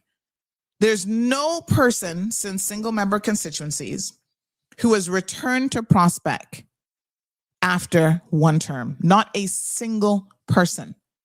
So I think that Prospect is a very interesting constituency. Let me put it that way. Them Prospect voters will move you quicker than you can say, "Huh?" Let them. Let them. Let them show you who they are. Take your time, honey child. Make your observations. Now, someone could be great in business. I don't know anything about, well, I'm not going to say I don't know anything. I'm not going to get into his business and what services he provided. And some of you have gone through it. Allison, thanks for your comment. She said, oh, he's training Caymanians, but he doesn't do that for free. Either you paid or someone sponsored for you to go to a program. Does that mean, if I'm a student and I go to UCCI and I pay for them and I get that degree, that I'm going to think every single thing they do from here on out is correct and accurate and on point and whatever? No, that would be ridiculous. But I know how human beings think. And I let y'all go ahead and defend whoever you want to defend with your comments and your thoughts, because they were, in your opinion, great with one thing. Therefore, you can't call them, it's flabbergasting to me that people who are in elected office don't want to be questioned. They don't want to be put in the hot seat. Oh, they can't take the negativity. And so then they try to castigate Cayman Mall Road as, oh, we're just about negativity. That is the most ridiculous statement I have heard in a long time. You cannot be an elected official and come in with that kind of attitude and fear people who put you into office. So let me also be very, very clear. When people start to show you in the early days of political life certain traits, if you don't want to have them end up like a McKeeva Bush, we're 40 years in, they're the biggest you-know-what that this country has. Narcissistic behavior, this, that, whatever. You think McKeeva developed that in the last couple of years? He's always been that way. Y'all need to pay attention. You need to pay attention to what you see and read the room for what it really, really is. Let's take a call. We got some callers calling in. Last question here says, Abby Bay says, how many votes did Sabrina Turner win against Austin? Again, that was a vote that was split almost down the middle. I can get you the numbers, but I can tell you that it was like a 1/3 almost between all of them, but she did win by more than 13 votes. That much I do know. Good morning, caller. Welcome to the program. Good morning, Mama. Good morning, sir. How you doing? I'm done. I just wanted to say good morning. Oh, I not forget you, know. I got him on the counter. I'm praying for you, you know. I'm praying for you. Have a good day. Thank you, baby. I know what you're calling about. Them brown is in the corner for you. That blood pressure going in there looks very nice. Thank you, honey child. We got another caller. I can see you later. Oh, Lord, he calling me about them brown is. That what that about? Let me see. What was the voting? I get you the information. Call me back, caller. By the way, toll-free number, courtesy of Flo. If you're a Flo customer, when you call us, you're not charged for the call. Big shout out. Thanks, Flo, for the toll-free number. It took us a long time to get that number, honey child. Let's go ahead and take this call. Good morning, caller. Welcome to the program. Good morning. Happy New Year, Sandra. Happy New Year, darling. How are you? I am in between. All right. Well, you're still here with us. After listening to you and Michael's story. Oh. You put me in between. But let me tell you something right now. Mm-hmm. A win is a win. And I know you know that. Of course, a win by one is a win. but my point is, yeah, listen. But my point is the way in which he spoke. If you didn't know better, you would have thought that he won by a bigly number as Donald Trump would say. Yeah, sometimes you can't help what people think, you know. It was If you go by what, it was if you try to worry about what people thinking, nothing wouldn't happen. well, it was the attitude that said, I have a clear mandate from the people. That is us. We get frustrated when we're trying to do our best and trying to help, and it seems like it's not appreciated. Most of Caymanians are that way. I am one of them. When you they try to speak sense to some stupid politician that don't listen. Well, I was going to say, when they get into politics, they should know. They would hear everything and obey and comply. But because of who you are, they don't want to listen. Well, and I'm telling you facts. It's been happening over the years. Yeah. We know that. Yeah. They will pay someone to tell them something that you've been telling them for free forever. Mm-hmm. It depends on who you are. And Michael should have been inside there from the days of Craddock Eubanks. Kings wouldn't be the way it is in Cayman right now. Because we need people like him to stand up for us. And who don't like it, they don't have to be here. He's trying his best to help Caymanians every single year. We have hundreds of people graduating from high school. When they get out on the streets and got nothing to do, what do you think going to happen? Crime going to increase. Who's going to stop it? No one. They can't stop what's happening now. When it gets worse in the future, who's going to stop it? They're going to bring in the army, the Navy from the U.S. and bomb everybody. Yeah. To keep the rich richer. Well, let's come on, man, you got to look at the future. Well, let's see. The immigration policies are coming in 4 years. Let's see how much. Should have been here long ago. Oh, no doubt. But let's see how much of a change that's going to make in 4 years. It's going to make a difference. Okay. Well, we just have to enforce everything that we say we're going to do. Okay. We'll see in 4 years. In 4 years, we'll have the proof. Well, hope for the better. Don't make it look like it's going to be a bad thing. Let's wish it work. Well, I don't live my life on wishes. I live on results. You don't live on wishes? Like I said, in 4 years, we will have the results. I have one wish that I could live on. Everything that he said could happen. Well, you know that... life doesn't operate on wishes. Because it's not going to be pretty this area and the years to come. Let's just say have a good day, darling. Thank you, honey. You too. Let's just say that you don't develop policies based on wishes, and you've got to have a bit more than that. We are supportive, by and large, of the immigration change, but it has to be, effective change. And that's what we're hoping for. That's what we're going for. Change for the sake of change, is neither here nor there. But y'all are really missing the point here of the conversation. It has nothing to do with immigration policy. You basically had a minister who sat here and told you, throw freedom of speech out the window. And some of y'all are willing to say, I'm okay with that, as long as he pushes through immigration changes that I think are going to help Caymanians. And the average Caymanian is so lost in this world in terms of understanding labor and workflow and the international pressures of all this work. All these listen, Cayman could right now cut itself off to the rest of the world, cancel all permits. And that is not going to help you guys one single bit. Because when you understand how quickly someone can organize their companies and move organizations overseas and have things done, just like y'all will complain about the telecom companies now having call centers overseas. What immigration gonna do about that? Not a damn thing. Y'all need to stop fooling yourself. And let me be clear on this point. Politicians who tell you, and let me be very, very clear. I'm all for Caymanians first, but politicians who tell you that through their immigration policies, they're going to be able to put all those kids coming out of schools, as the last caller just said, in positions, in jobs. And that's all as long as you try to control the work permits, they're lying to you. You know why? Because if those kids are not coming out equipped with real world skills and at least some basic education, the right work ethic and all these other things, it don't make no difference.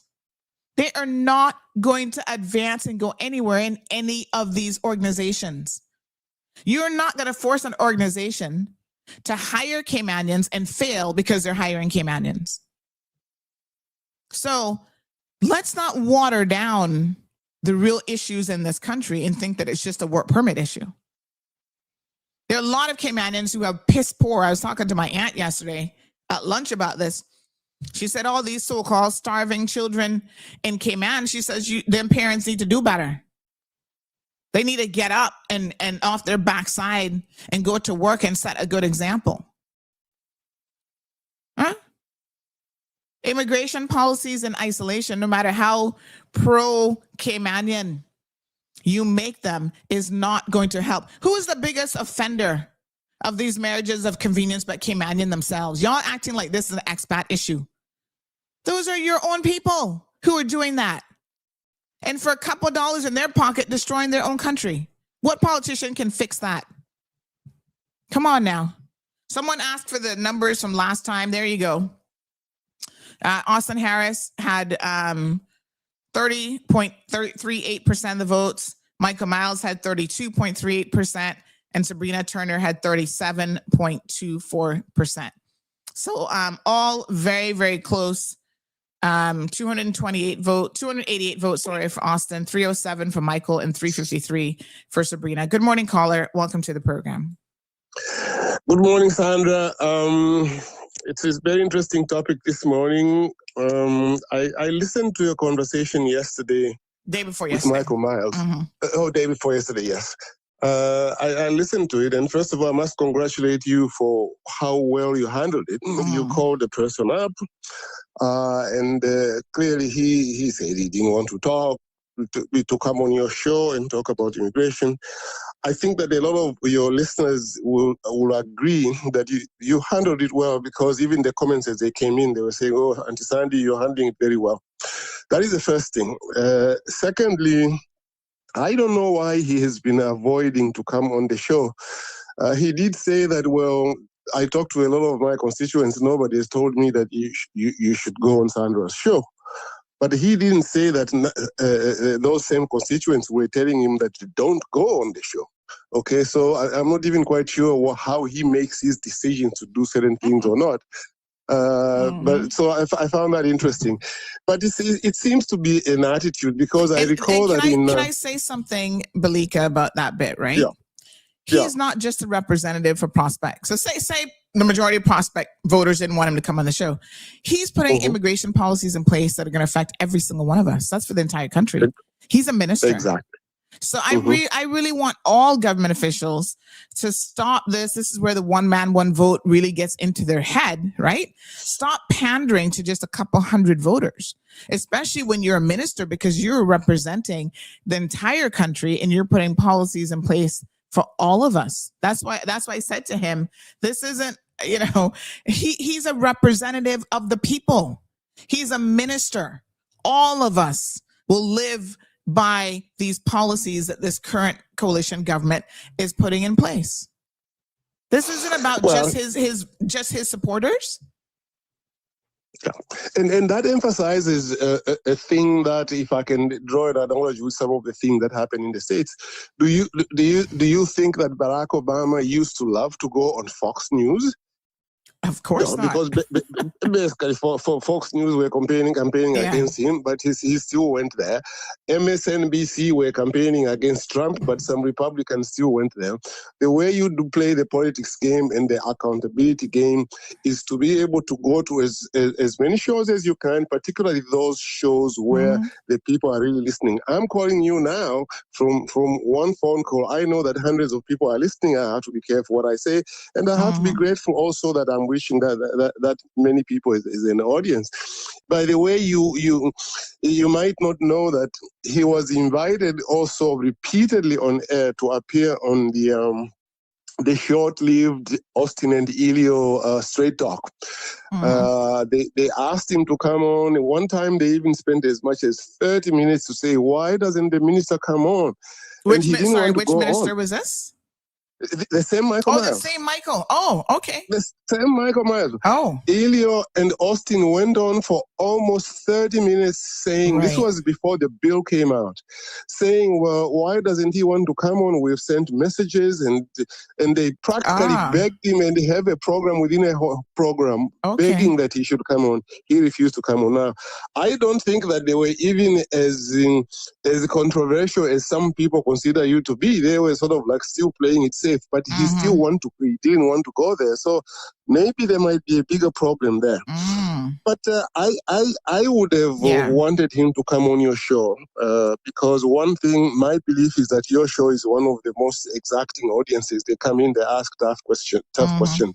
I would have wanted to ask him two things in particular in relation to immigration.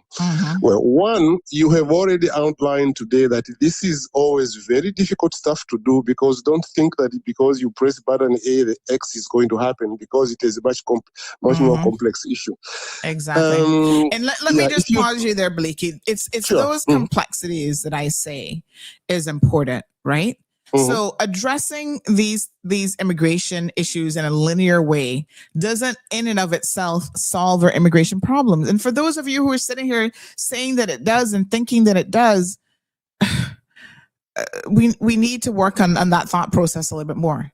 It is a combination of a number of different things. And one of the key things, which falls under the education minister, and of course we know he's very much engaged, is the fact that we have to upskill and train our people.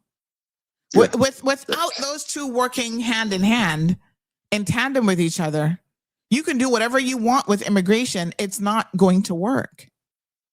Yeah, it is multifaceted, and a lot of us actually learned a lot when Franz Madison went on radio and explained like where the categories of status holders was coming in. For example, a lot of people thought, a lot of people in government are getting status because there's no rollover in government.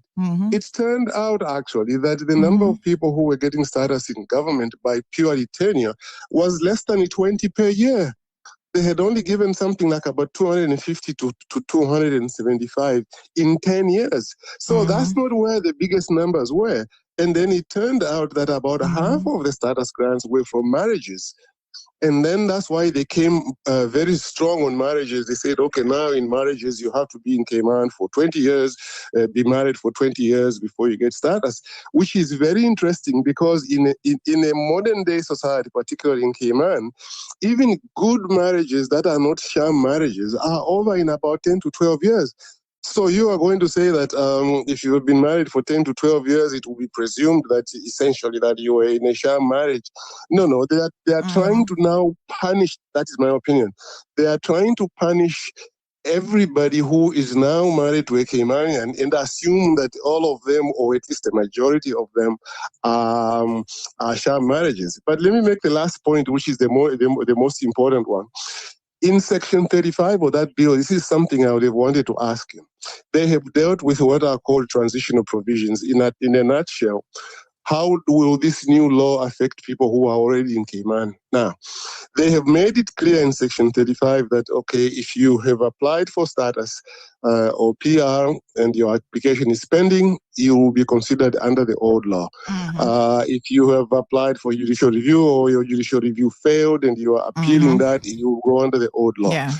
But the issue they haven't really explained fully is the one which is found in subsection 7. That is the new section 83A, 83 uppercase A, subsection 7. What they say there, as I understood them, seems to tally with what they announced, which is, if you are already in Cayman by the time this new law comes into effect, you are already in Cayman, you are not even eligible to apply. When the time comes for you to apply, you will apply under the old law. That's the way I understand it. In other words, if today I come to Cayman today, the 1st or the 2nd of January, the law which will continue to apply to me will be the old law. So I can apply in 15 years' time. That is in 2041. In 2041, I will be able to apply under the old law. So for the next 15 years, nobody will get caught by this new law. Okay, they will first get caught when they apply in 20 years' time. That is in 20, whatever it is, 41 or whatever it is. So Right. that's the way I read it. That's the way I think it is written.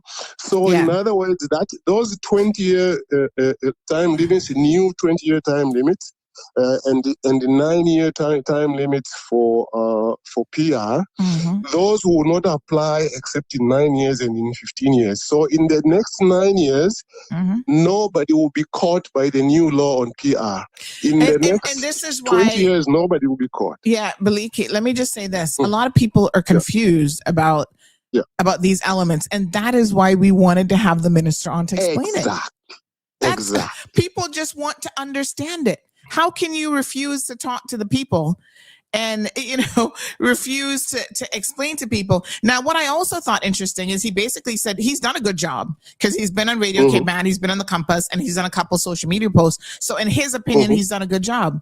If the opinion, and this is the one poll that I will do, right? People ask me to do all kind of polls, like, do a poll about him coming to the show. No, the one poll that I need to do is, do you actually understand? Do you feel confident that you understand what all of these immigration changes have been, because the government has done an effective job disseminating the information? That's the real question, because he said they've done a great job disseminating it in his opinion.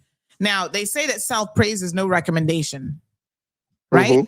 If you're telling yourself that you've done a good job explaining stuff to people as an organization, and the people are saying, no, you haven't, you need to listen to the people, not yourself. Exactly. And one phrase they've used, and by the way, I'm not pushing any particular point here. I'm just trying to say the clarity of it. You see, when I think it was Danny Warren Jr. at one of the town hall meetings, he asked, because you see, Wes was saying, look, what has been decided is that those people who have already begun their journey towards PR or status, that those should not be affected. And I think I remember him asking, then saying, what do you mean those who have already begun their journey? Are you referring to only those people who have applied or are going to judicial review? Or does that apply to people who are in Cayman today or before the law comes into effect? They didn't answer that question clearly. And then I was speaking to, I forgot to tell you, this is very significant. I was speaking to Charles Glidden on his show Talk Today. And I was making the same point I'm making to you, which is that I do not think that this law is written so as to apply, or rather that people are exempted for the next 9 to 15 years. And you know what he said? Charles Glidden said, oh, no.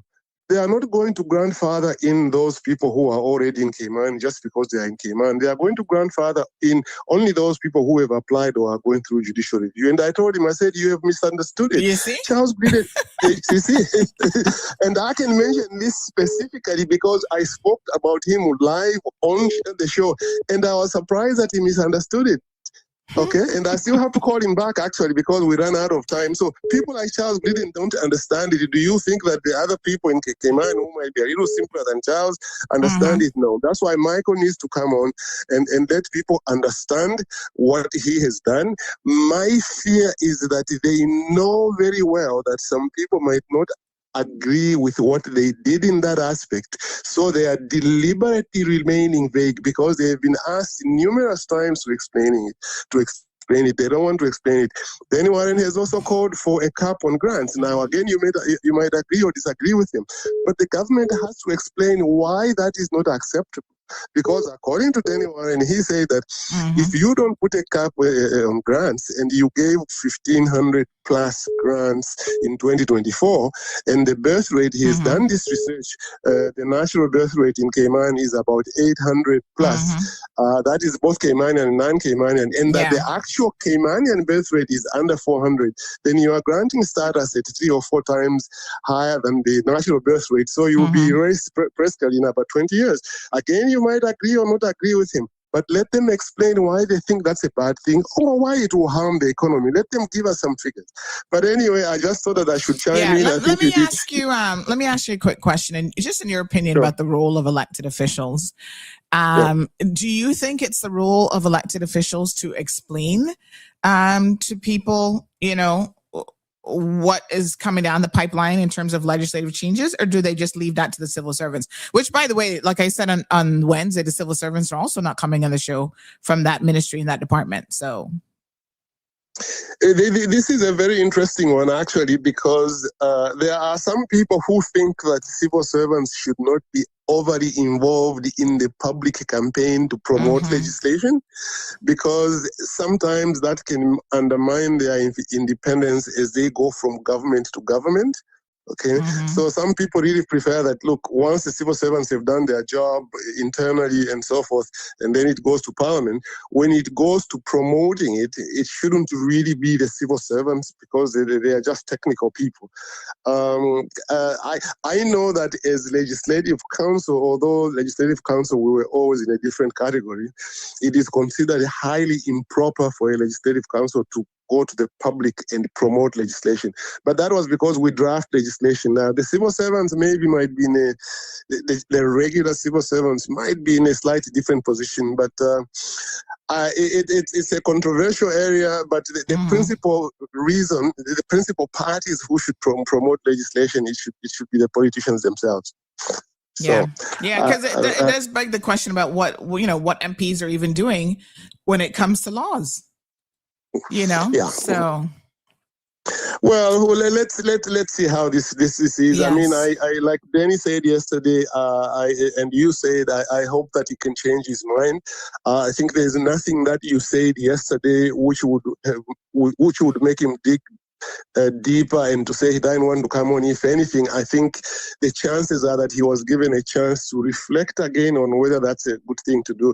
I think it is good for him to speak to his constituents, and it might consolidate him in his position. He only won by 13, it might consolidate him in his position. But let's see what happens. I'm still waiting for him to come on. I hope he comes on, because I want to ask him this question about the transitional provision. People want to know. Thank you so much. Thank you, Sandy. I appreciate it. Thank you so much. All right. Anita says Minister Miles should come on CMR with a couple of his staff if that makes him more comfortable. I mean, whatever he needs to prepare to answer the questions, I suppose. Miss Anita, that's fine. Real Michelle says, to be fair, I would imagine being interviewed by a host with a law degree would be intimidating if, as an MP, in open parliament admitted they did not understand their own bill. Well, he said he understood it. He said he just couldn't explain it. So there are two different things, to be clear about what he said. So he said he understood it, but he was not in a position to explain it. And I have questioned that, because I'm like, well, if you truly understand something, then that's like a teacher, your algebra teacher saying, I understand algebra, but I can't explain it to you guys. Yeah. Jim says CMR definitely gets out the most information to the masses and is and should be the platform of choice, but not everyone feels they want or need to. So let's be clear. If an elected official doesn't want to get information out to the masses, that would make me pause. I'm just saying. And Sabrina Speaks has done an excellent job explaining most, with some amazing call-ins to dig even deeper and express even more on the revisions taking place. Well, Jim, he doesn't have to come on my show. Perhaps he could go on with Sabrina. Do you think he would do that?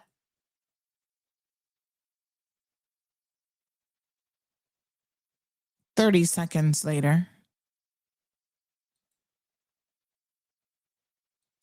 Because I tell you what, Sabrina's show is lovely. She has an amazing personality. So he doesn't have to come on my show. If he thinks that this show is all about negativity, right? That's what he said. Sabrina's show is quite the opposite. She is like fresh roses on a spring day after a nice rain. So go on Sabrina's show. This caller says they're missing the point big time. Michael could never explain like Baliki. Wow, we have questions. Samash says, yes, we do need layman terms. Education and training is key. Rennie says, kaboom, please. Gabby says, that part, caller. Gabby also says that high school curriculum definitely needs a reform so that school leavers are more equipped. The world is continuously changing. Someone else sent a message saying that that apparently they don't think it's the curriculum that's the issue. It's who we're actually hiring to do the training or to teach our kids that are the problem. Prospect voter here says we're not loyal in Prospect. We keep it moving. Good morning. Yes, honey chill. Gabby says, so every Caymanian should marry Caymanians if we married. Because the reason I married my husband, because we wasn't family. We have a lot of questions. And the thing is, I think there is a lot of misinformation in the public domain about the changes that are coming, but that's why we need them to come on and to break it down and to clearly explain it to us so that we can understand. Okay. Vicky Joy says, thank you for saying that, Sandra. I'm a domestic helper, and I know most Caymanians don't want their own Caymanians in their homes. Well, most Caymanians don't want to be domestic helpers either. So we're certainly not vying for those jobs. That's for sure. Mr. Baliki talked about something that's really, really important, and that's where we pull out fact from opinion. So you can have your opinion to whatever you want your opinion to be, but you're not entitled to your own facts. So even when we talk about who's getting what permits, what categories, right? Where are they from? What skill set? The vast majority of work permit holders in this country are not even at the professional level. They're all like domestic and gardeners and that sort of thing. Is Caymanians really competing with those people for jobs? I'm just saying we got to make sure we're working with facts as well. Azzy says, amen, Sandy. Facts, they're going to destroy this country. Like I said, sometimes there are unintended consequences, and you don't know what the unintended consequences will be until you put something in place, right? Other times, and this is most of the time, unintended consequences are quite foreseeable. And so that is another reason why you have open and frank public discourse on these things. Now, the bill has been passed, right? I even had people the other day when I was at the airport ask me, well, when does it come into effect? Because they did such a great job with the public education that you guys know that, don't you? I bet you right now, if I asked you about the changes that are coming in relation to the e-bike situation, one of those changes coming into effect, you're more likely to know that date because they've been doing a much better public campaign than you are to know when these immigration changes are coming to effect, right?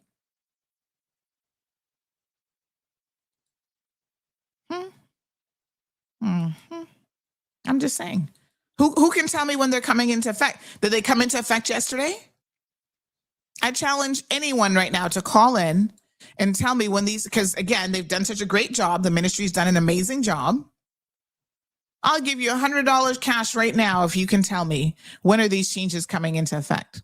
Because I know 99% of you have no clue. I myself don't even know.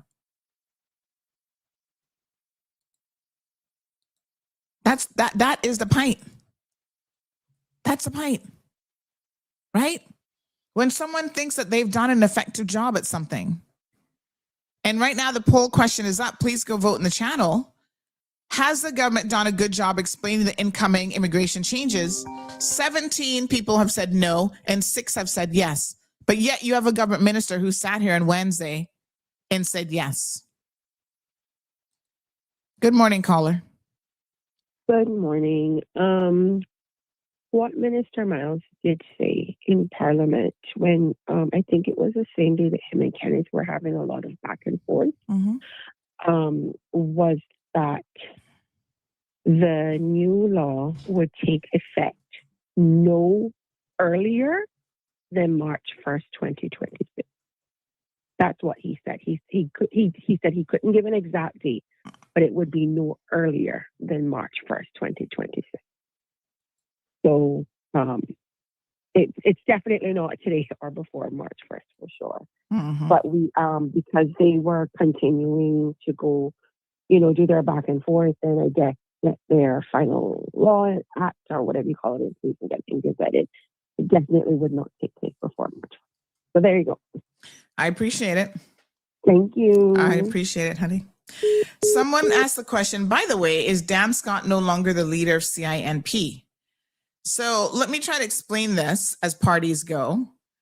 He is the party chairman, and the party leader is Gary Ruddy, aka Mr. Peanut, and the deputy leader of the party is Michael Miles. Somebody said, what's the difference? Well, constitutionally, there is a difference between the two. So the chairman of the party can be anyone. The leader of the party has to be an elected official. So because Dan Scott did not get elected to public office, he can't be the leader of the party. What other changes there? What are the differences there are? I guess you'd have to look at their internal constitutional document. It's like Alden McLaughlin. Alden McLaughlin is now the leader of the, what do they call themselves? Progressives, PPM. And when he was elected in government, he was actually the leader of the party. So I'm gonna send you some stuff here that I've gotten in terms of just a little bit of information. So the leader in the political is the political head and face of the party, while the chairman, where the role exists, is more of an internal organizational and administrative head. So I think this stuff will be useful to you. Another person says, and the minimum wage is going to mash us up too.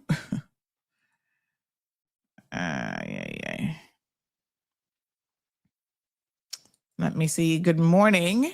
Okay, we have another comment coming in here. So go vote in the poll, because I'm curious to know how many of you are confident that you understand the changes that are coming down the pipeline, because again, the comment was made on Wednesday's show that, they've reached the people that need to be reached, which includes you. And do you guys understand the changes that are coming and what the implications of those are? This person says, good morning. If the minister does not want to appear in CMR, fine. His decision is detriment. His decision, his detriment. However, he's obligated to advise the public on all aspects of the law, pull together a legally educated team and send them to all the shows and discuss and take the questions from us. You know what else is interesting? When you have a sitting minister who says that they see a platform, this is very reminiscent of other countries that suppress freedom of speech, right? They see a platform as being against them, as being negative, and them not wanting to engage. So ministers have the privilege, I'm just trying to understand this, they have the privilege to put their heads in the sand like an ostrich and not live in the real world? Because say whatever you want to say about CMR, but we're bringing it to you real. We have a pulse on the community. We know exactly what's going on in this country more so than most people. That's how we're able to get you certain news tidbits above and beyond a lot of other people. Who else brings you more Cayman Brac news than we do? Right now, no other media this morning has announced that drug boat that came into Cayman Brac yesterday that was set on fire after they unloaded it. You don't think that that's something important that's happening in the Brac right now? The continued influx of drugs on that little small island? Yeah? Nobody reports it. They will report it when the police send out their little blobber, which is normally, 48 hours later, they'll get around to, oh, yeah, drug boat came in. Meanwhile, that means that in all likelihood, there are illegal immigrants right now, criminals, roaming around Cayman Brac free as a lark.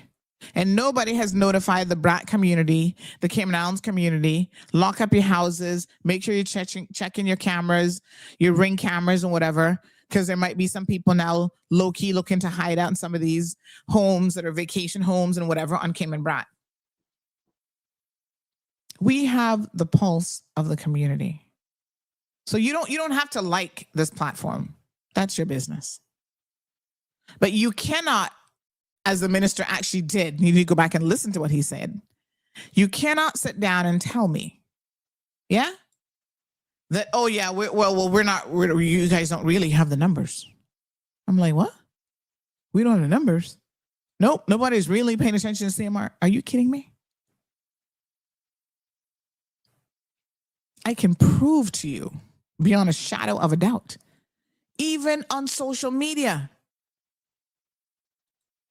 compared to any of the government websites, that we have the numbers. And I can prove that independently. Huh? That's not an opinion. You see? This is the difference when you come with opinions versus facts.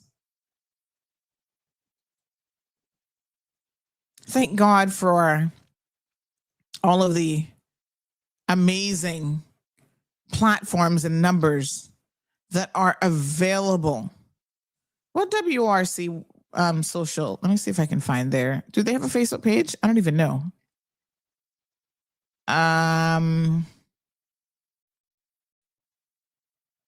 What is that? That's the Ministry of, what is that ministry even called? They are Ministry of Labor? Oh God, I don't even know what I don't even know what his ministry is called. Lord Jesus. Which ministry did he get? Hold on, let me go look it up. Is that Home Affairs? No. That is the Ministry of Labor Employment. That's the government of India. No. What is Michael's ministry actually called? Can somebody tell me? I have to go Google it. I don't even know. Hold on. It's not coming to me. I mean, I should know, but I gotta be honest with you. They do such a great job. I don't even know. What is Michael Miles's ministry called? Cayman Islands. Let's see. He is the Ministry of. I know WRC falls under him, but I don't know. Oh, Ministry of Caymanian Employment and Immigration. That's not the ministry, is it? Caymanian Employment and Immigration? That's not the name of the ministry. I think even AI is confused. Hold on. Let me see if I can find a page called that on Facebook. Ministry of Caymanian Employment. Oh, damn. AI just told me a thing or two. That's the name of the ministry? Shit, I didn't even know that. Ministry of Caymanian Employment and Immigration. AI was correct. Oh, I didn't know that. Okay, then. Thank you, AI. I legitimately, not a word of lie, I didn't know Caymanian was even in there. Ministry of Caymanian Employment and Immigration. Okay. You learn something new every day.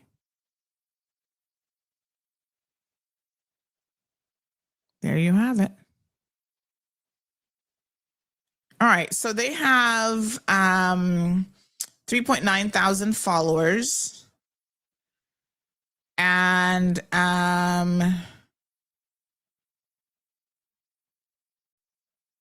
let me see here. They have an article that they did on December 19th that talked about the Immigration Transition Amendment and Validation Bill, which is this. The fact that it was passed got 27 likes. That was posted December the 19th. I'm just curious as to how much coverage, because he said there was a lot of it. I'm just curious as to how much coverage they even gave it on social media. So the 19th was a post. And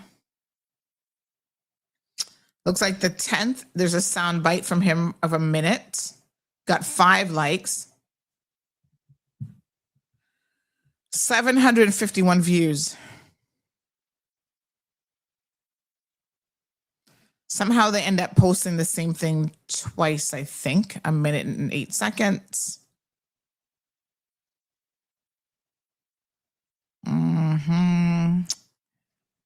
I guess they're assuming that you guys are sitting down. December 1st, there was another post about the transition bill. 8 people liked that, including the Ministry of Tourism and Trade Development, so we won't be counting them. So 7 people outside of another government page.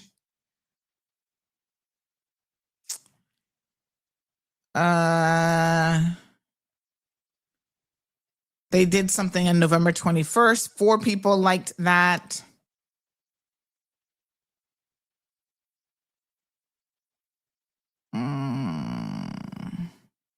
One person liked a post on the 17th. On the 13th, nobody liked that one at all.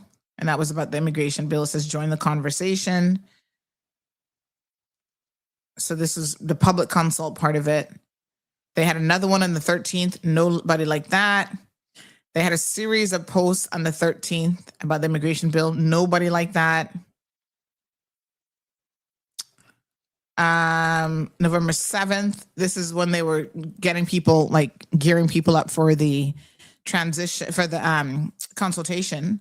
So they had 4 people like the post from November 7th.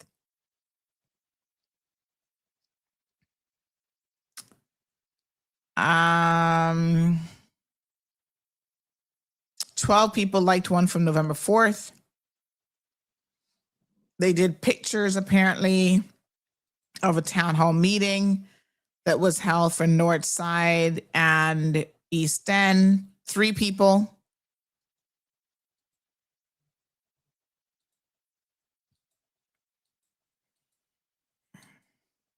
And let me show you guys the number of people who turned out to that meeting. Just so you can, again, when somebody says they've done such a great job reaching people with their public campaign, how many people are in the audience there? And some of those would be probably government workers. Let's see if we can do a quick count. We literally have 1, 2, 3, 4, 5, 6, 7, 8, 9, 10, 11, 12, 13, 14, 15, 16, maybe 16, 17 people. And of course, some of them actually work for government, because you can see the guy in the front, he's a civil servant. And there's probably 1 or 2 more civil servants in there. And this is reaching the masses. This is give ourselves a pat in the back. We've done such an amazing and wonderful job.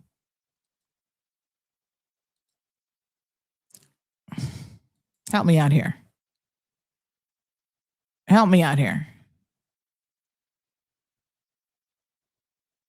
You know,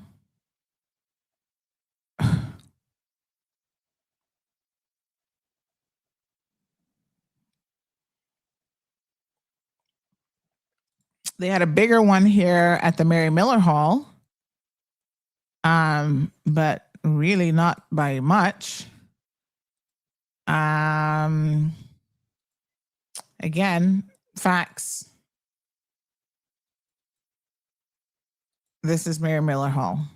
That's how many people turned out for this very, very important topic. And this is proof that they are reaching. And like I said, a lot of these people are actually civil servants who work in the ministry. So that's why they're there. It's not like they probably even want to be there. I see Sunshine. She's probably there trying to understand the legislation herself. So when you look at who actually attended, you know, these are civil servants. That's a civil servant. That's a civil servant. That's a civil servant. They work in WRC. So maybe they were there trying to educate themselves.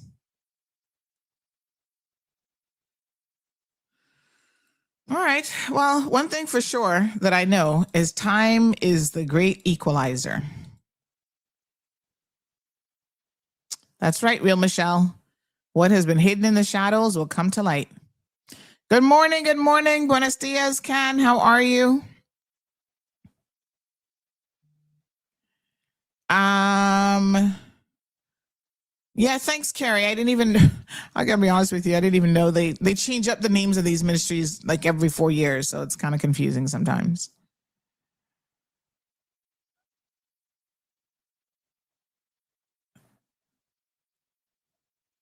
The people of our islands do not engage in public government forums that are destined.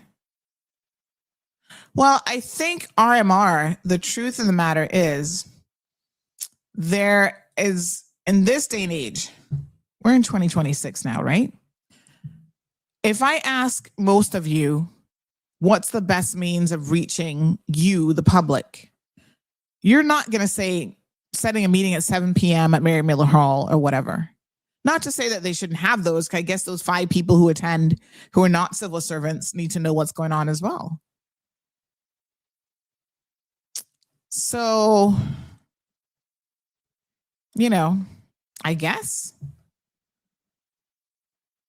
The real Michelle says there's no such thing as freedom of speech. The drugs, the churches, the banksters, the CEO gravy train politicians, it's all about to fall.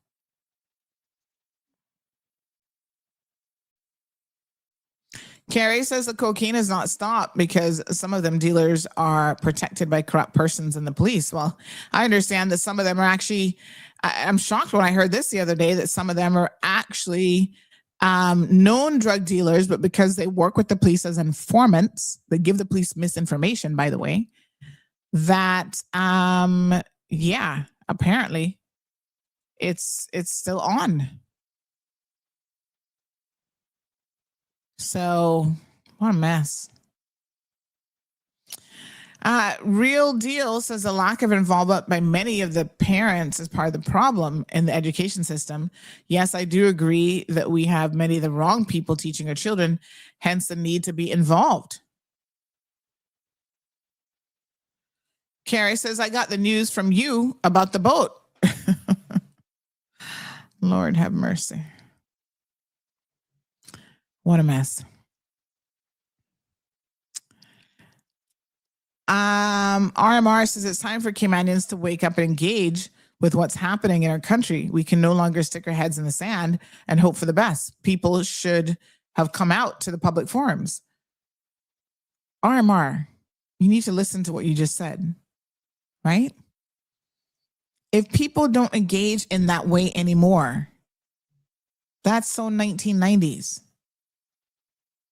Maybe what actually needs to happen is our government needs to deliver messages in a way that reaches the people.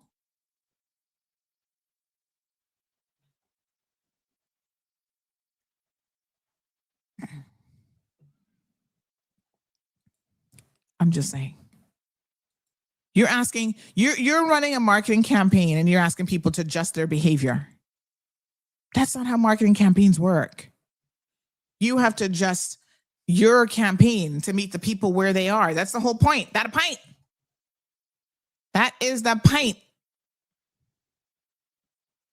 Okay. Our Kirks. That is, unfortunately, how government thinks. Hence why, a lot of their messaging fails. Because they're like, oh, we'll just throw together a town hall meeting and tell people to show up. Wait for that to happen, honey chill. Trying to see. Oh, I love all the Christmas messages, by the way, from all of the government officials. Christmas and New Year's messages. Very, very nice. So all the ministers did one. Maybe I'll do a compilation of these messages. I think it's always nice to see them and what they've been up to. Funny enough, of all the ones that are posted on YouTube, France Manderson and the Christmas message from the Honorable Premier got the most views. Everybody else got less than 200. France Madison got 345 and the premiere got 364. Let me see.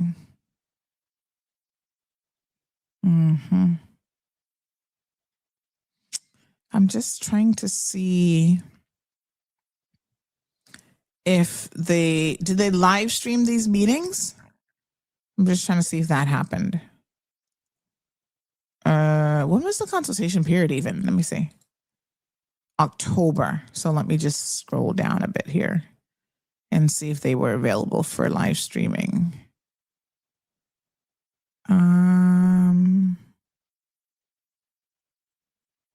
4 months, October, November, December.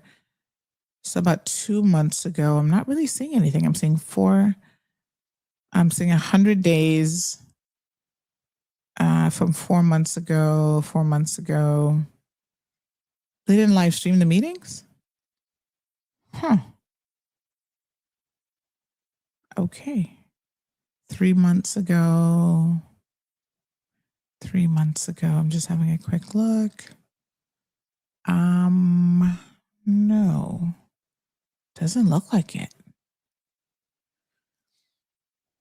So you don't live stream the town hall meetings? Wow. You guys have done a great job. Pat yourselves on the back. Yes, I'm being very, very sarcastic here. I don't even see where they were live streamed. Wow. All right then. Anyway, who am I? Who am I to tell anybody how to run a marketing campaign?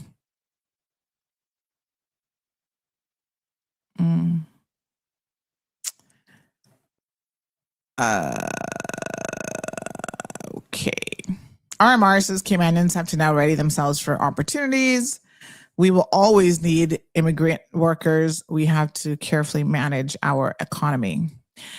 No, Jim says, Sandy, reality is not everyone likes you. Some are intimidated. Some are threatened by you. Some don't trust you. Some don't like your delivery. And some will not support you for whatever reason. It shouldn't be about you.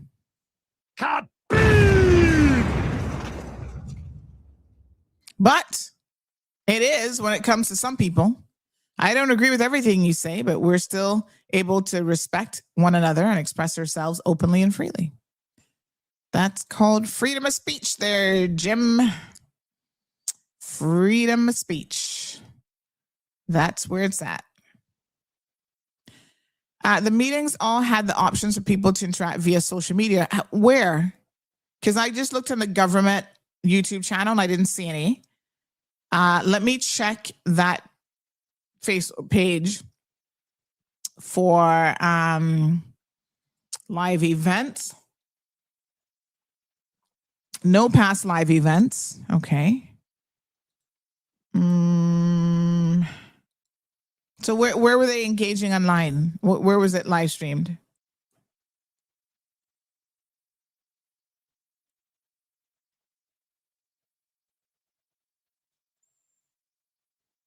I mean, help me out here. You tell me where to find it. I legitimately don't see it, but it could just be that I'm missing something here. So where was the town hall meeting being held? It says, I see an advertisement. It says, join us on Facebook, YouTube, and CIG TV, but then I can't even see where that is after. It's not on their page on CIG TV. So whose page would it have been on? Well, let's check the general government page, maybe. Cayman Islands government. Let's see. They have a live thing here. So 4 years ago, they have something up from past videos. I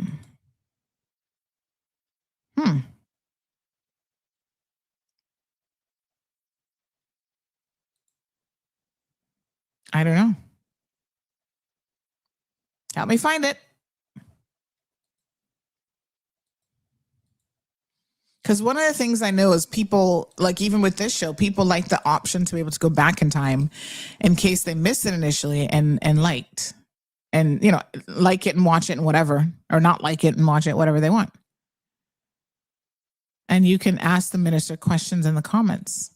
Where was it live streamed? And do you have a link? I mean, I would love to go back and have a look.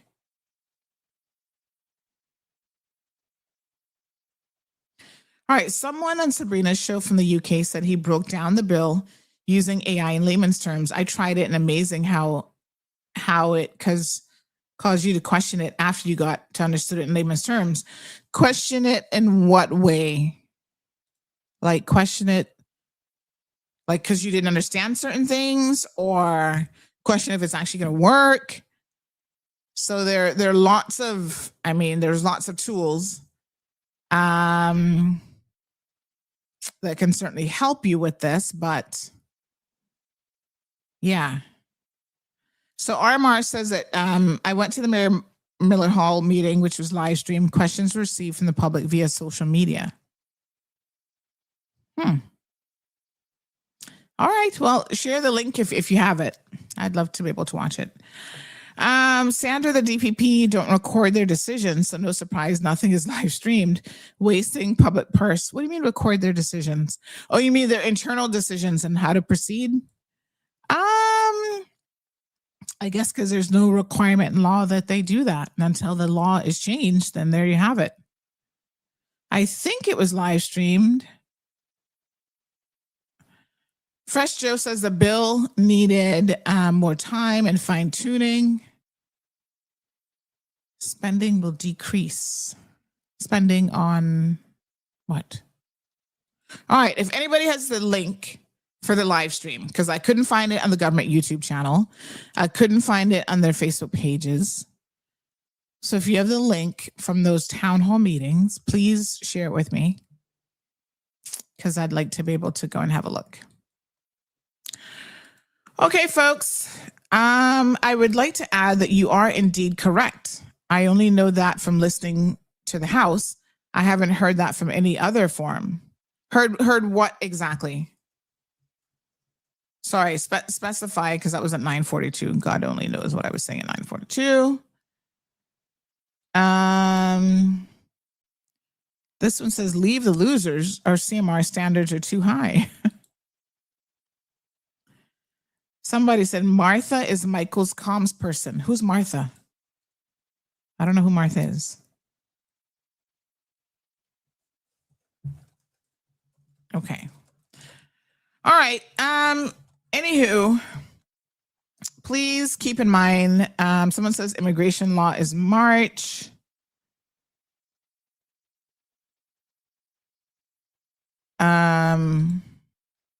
Let's see. Oh, we have some more comments here.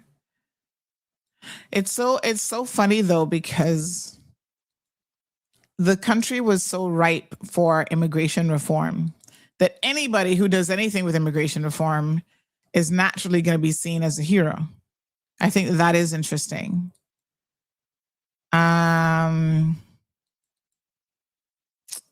So here we go. So this says, good morning, Sugar. These people are not concerned about Michael coming on, but they are about Sabrina. It's just that a lot of them just wanted or didn't like Sabrina because she was doing a great job. Everything she did, they wanted accountability. It seemed like Michael don't have to be giving any. These people realize he is doing as he likes, but because they don't want to say that, because it would say Sabrina was doing a better job. If I speak, they will say I am just speaking because it is Sabrina's competitor. I think people need to let that go. She lost the election, like we said, even if she lost by one, even if she lost by one vote, she lost the election. And she has certainly moved on. And so, some people still up in their feelings about he won't go on her show because that was his competition. I'm like, he's a minister. He is a government minister. Come on now. This is ridiculous. Oh, someone sent me the link. Thank you. Town hall meeting. Okay. So I found one of the town hall meetings. So they live streamed one. Thank you so much for the link. I appreciate it. I'm going to go through and try to have a look at it. Oh, so this was in relation to the information regarding the effective date of the new immigration law changes has not been properly shared with the public. Only one of the town hall meetings was shown online. I watched it on YouTube. Denny spoke last. Giovanni, aka Jevi, was the MC. And somebody just sent me the link for that. Thank you so much. I appreciate it. Mm-hmm.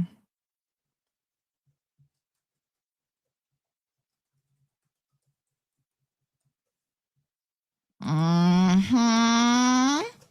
Now, you know, CMR got our pulse not just on Cayman, but remember last week I was telling you guys, not last week, that was this week, on Tuesday or Wednesday, I was talking about Michael Lee Chin and the NCB group. Bigly news. We're going to go do that story here now. Bigly news coming out about that. I told y'all, keep an eye on that situation. Did I not? I sure did. Mm-hmm. Boy, that's going to hit hard in terms of the regional economy. All right, folks. I think that's all I've got for you today. Monday, thank you. Somebody else sent it to me as well. Thank you very much. Listen, it's a brand new year, and I want to extend an invitation, as I have in the past, to all governments. Reach the people. Use all platforms at your disposal. CMR is here. If you want to come on the program, all you have to do is reach out. I remember the day the police commissioner said, of all the years that I've been to town hall meetings, I can never say I've ever been to a town hall meeting that had 500 people. And right now you've got like 500 plus people listening to me live. So there's something to be said for that. The people want to know. The people want to understand. And oftentimes you have to say something more than once for the average person to understand it. These things are complicated. Bills and changes are complicated, right? As Kenneth Bryan said, you know, he's a legislator and there were certain things that he wasn't understanding himself. So you have to say it not just once, not just one live stream. It's like a constant educating of people all the time. You say it different ways. You say it multiple times.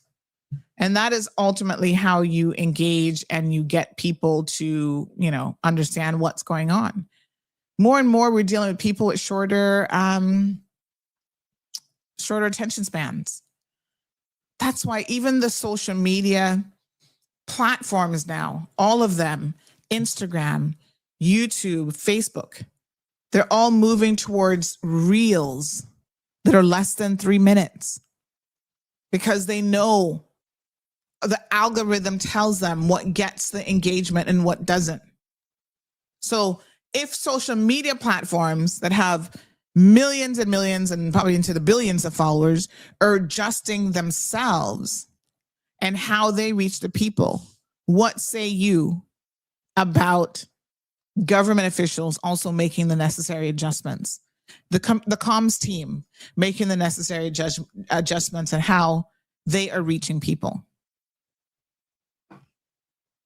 It's time for all of us, even here in CMR, one of the things that I've been saying to you guys that we are definitely going to be doing more and more is taking clips from our show and do 1 minute little shorts.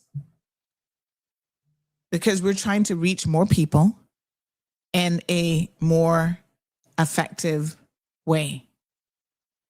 Right? Thank you so much, Real Michelle. She says, thank you for your courage to tell the cold hard truth. You are supported, clearly. Thank you for you. I appreciate it. It's not about friendships. You know, I don't have to be bosom buddies with these government ministers. I mean, to Kenneth's point is, you know, the media can be your friend or your foe. You can choose that. That's completely on you. You know, I have had in the past ministers contact me, well, why hasn't my story gone up on your website? Or I haven't seen it. And I'm like, well, it's in the queue. You know, we have to make decisions about how urgent a situation is in terms of publication. But sometimes you kind of push media in that direction where we're not even going to support you with the stuff that you do. Why should we? His ministry sends out something now, right? And this is where if we wanted to be petty, we're not going to do this. But if we wanted to be petty, you could see where clearly we could do so. He refuses to come on CMR. He's not going to have anything to do with CMR. That's his position. Yada, yada, yada. Okay. All right. You do that. And then every single time you send out a press release, we ain't going to publish it. And it becomes this really nasty, back and forth, quid pro quo, as we say in the legal fraternity. And then, your stuff doesn't reach anybody. We could take that attitude towards people who say that they refuse to come on our platform. We can say, okay, two can play that game. Just think carefully. When you jump up and you say, you're not coming on media because we're so negative. Okay, that means that you obviously don't need, you don't need us to support you in anything that you publish or anything that you send out with your press releases. And so we're going to just start file 13ing your shit as well. What do y'all think about that? Oh, no. You'd be like, oh, Sandy, you can't do that. Oh, yeah? Huh. I wouldn't do it, but not because I can't do it. It's because we're trying to hold ourselves to some degree of media integrity. But ministers, a government minister can get up and say that they're not going to engage with media. I actually had another government minister say to me, I said, is this for real? Because they couldn't believe their own ears. And I was like, yeah, it is for real.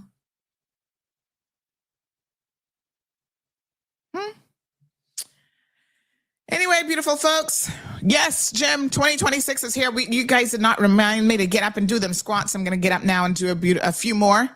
Thank you so much. All the best to all of you for 2026. We're here. We're not going to change what we do. In fact, we're going to do it better. We're going to come harder. We're going to come colder. Every single year, we try to redo our theme songs. I got to think about for next week how we're going to do that. But we've done bigger and bolder before. So I feel like I want to do something else. I'm not sure yet. But if you have any ideas, we are very much in tune with what you guys want. This is the people's platform. So send me your suggestions. We've done the whole spill the tea one before. A lot of people like that one. Send me your suggestions for 2026 and let me know. All right. Okay, Vicky says, I hope they call him out on it. The other ministers? Someone also mentioned this probably goes against the ministerial code of conduct. I don't know. Why play a game? Is it shown very clearly? Do you not smell fear? Does not rise suspicion? Trust your intuition. Use your discernment. It's more than suspect, girl. It is more than suspect. Y'all have a beautiful day. It's Friday. Go out there and do something fun. I don't know what to tell you.